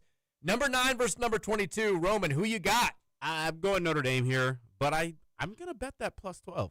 I don't get it either. I mean, Pitt's kind of been – they haven't just been winning games. Freshman been slinging it. He's been incredible. And obviously Blue Hicks, they've been able to convert on a lot of deep balls with this new young cat as well. So, I mean, I think this should be a pretty exciting game. Yeah, since they made the change at quarterback, they have not scored fewer than 30 points in a game. The last time they didn't do it was against us. Since they made the change at QB, 48 points, 34 points, 30 points, 53 points, 35 points. Those are all victories. I'm just going to do it here. I'm taking Pitt to win this game. I think Notre Dame's a little bit of a fraud. I think it's ridiculous that everybody is saying that they are 3 wins away from just automatically making the playoffs with a 10-2 record. I also think Pitt is only ranked 22nd in the CFP rankings to try and make Notre Dame look good because they're going to try to justify them having at least one top 25 victory when all is said and done, because all they have left after this is Syracuse and Stanford. I think Pitt spoils the party. I think they take down Notre Dame, they keep the Irish out of the playoff, or at least force the committee to try to justify putting them in at 9-3 with no real significant wins. Give me Pat Narduzzi and company. ACC, ACC, ACC. Let's get it done. Let's go Panthers. Speaking of teams we like to root against. Cincinnati and Scott Satterfield, they are in the top 25 of the latest CFP rankings. They are in the thick of the Big 12 championship race. Bleep them. One loss would take them out of that race, and they've got a chance this weekend to take a devastating defeat. They're at noon on FS1. They'll host Arizona at Nippert Stadium. They're 6.5-point home favorites. Does Scott Satterfield have what it takes to keep the Bearcats in the CFP race? Sadly, yes. Arizona's can't trust Arizona at all, Mike. I'm taking Cincy to win this one. But they've got BYU and then at TCU left. They're not winning both of those. They're dropping one of these last three games, and I wouldn't be surprised if it's this one. I think they eke out a win here, but they ain't in the season 10-2. Is the BYU bye week for them this week? Looks like it, yes. I really love that. No. It BYU TCU at 10:15 on ESPN. Oh, wow. So the two teams that they play are playing each other. That's a big game. One of the other big games of the week. 3:30 on ABC, number 11 Oklahoma on the road taking on number 4 Alabama. The Tide looking to stay unbeaten in SEC play and solidify themselves as the front runner in that conference. Oklahoma, a big game for their CFP hopes. If they win this one, you feel like they're 2 wins away from basically having an automatic bid to the playoff. If they lose it, all of a sudden then you're asking them to going away, even though it matters more to Oklahoma than it does to the Tide. Speaking of games that matter significantly in conference title races, 3:30 ESPN2, a game that we will have our eyes on if we're able to win tonight. Number 19, Virginia, saw its dream season take a gigantic step back last week with a loss to Wake Forest. They're on the road taking on Duke. Both teams one loss in conference play, even though Duke is 5-4 overall. The Blue Devils, 4.5-point home favorites over the number 19 team in the country. Who wins? I got Virginia. I'm taking Duke. Let's go, Duke. Come on, Duke. Let's go, Duke. Give me the Blue Devils. Offense rolls. The biggest game of the weekend in my eyes, the only top 10 matchup. Number 10, Texas on the road taking on number 5, Georgia. This is a 7:30 p.m. kickoff on ABC. The Dogs, 6.5-point home favorites in Athens. Big game for the SEC race, big game for the CFP. Who wins it? Dogs win here, Mike. This is one that I wish we could be betting the spreads because I really do think Texas is going to be right there. But give me Georgia. I still don't trust Texas. I know they've played so much better in recent weeks, and I keep picking against them. But look at their last 3 wins. 3 points over UK, 7 points over Mississippi State, 3 points over Vandy. I don't trust them. They're going to get housed by Georgia. I like Georgia to win and cover the 6.5-point spread. I like Texas to cover. I don't trust them. I don't trust Arch. I don't trust anything about this team. Trust that D. The big show. I don't like the way you said that. Louisville, Clemson, tonight. 2 hours away from kickoff. The Cards are 2.5-point favorites. Do they salvage their season and keep hopes for a special year alive? I'm going to say no. So I'm hoping you're going to pick me up. I got Clemson winning this game 35-27. Roman, what says you? I got the Cards, Mike. There we go. Changing up, switching up on my preseason prediction on this game here. I don't think this is where Louisville's going to drop one at this point in the season. I'll let you know now. I think it's going to be SMU. Okay.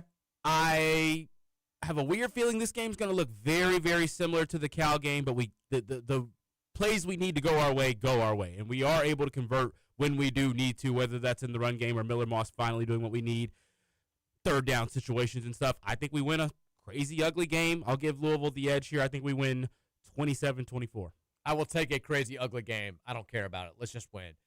All right.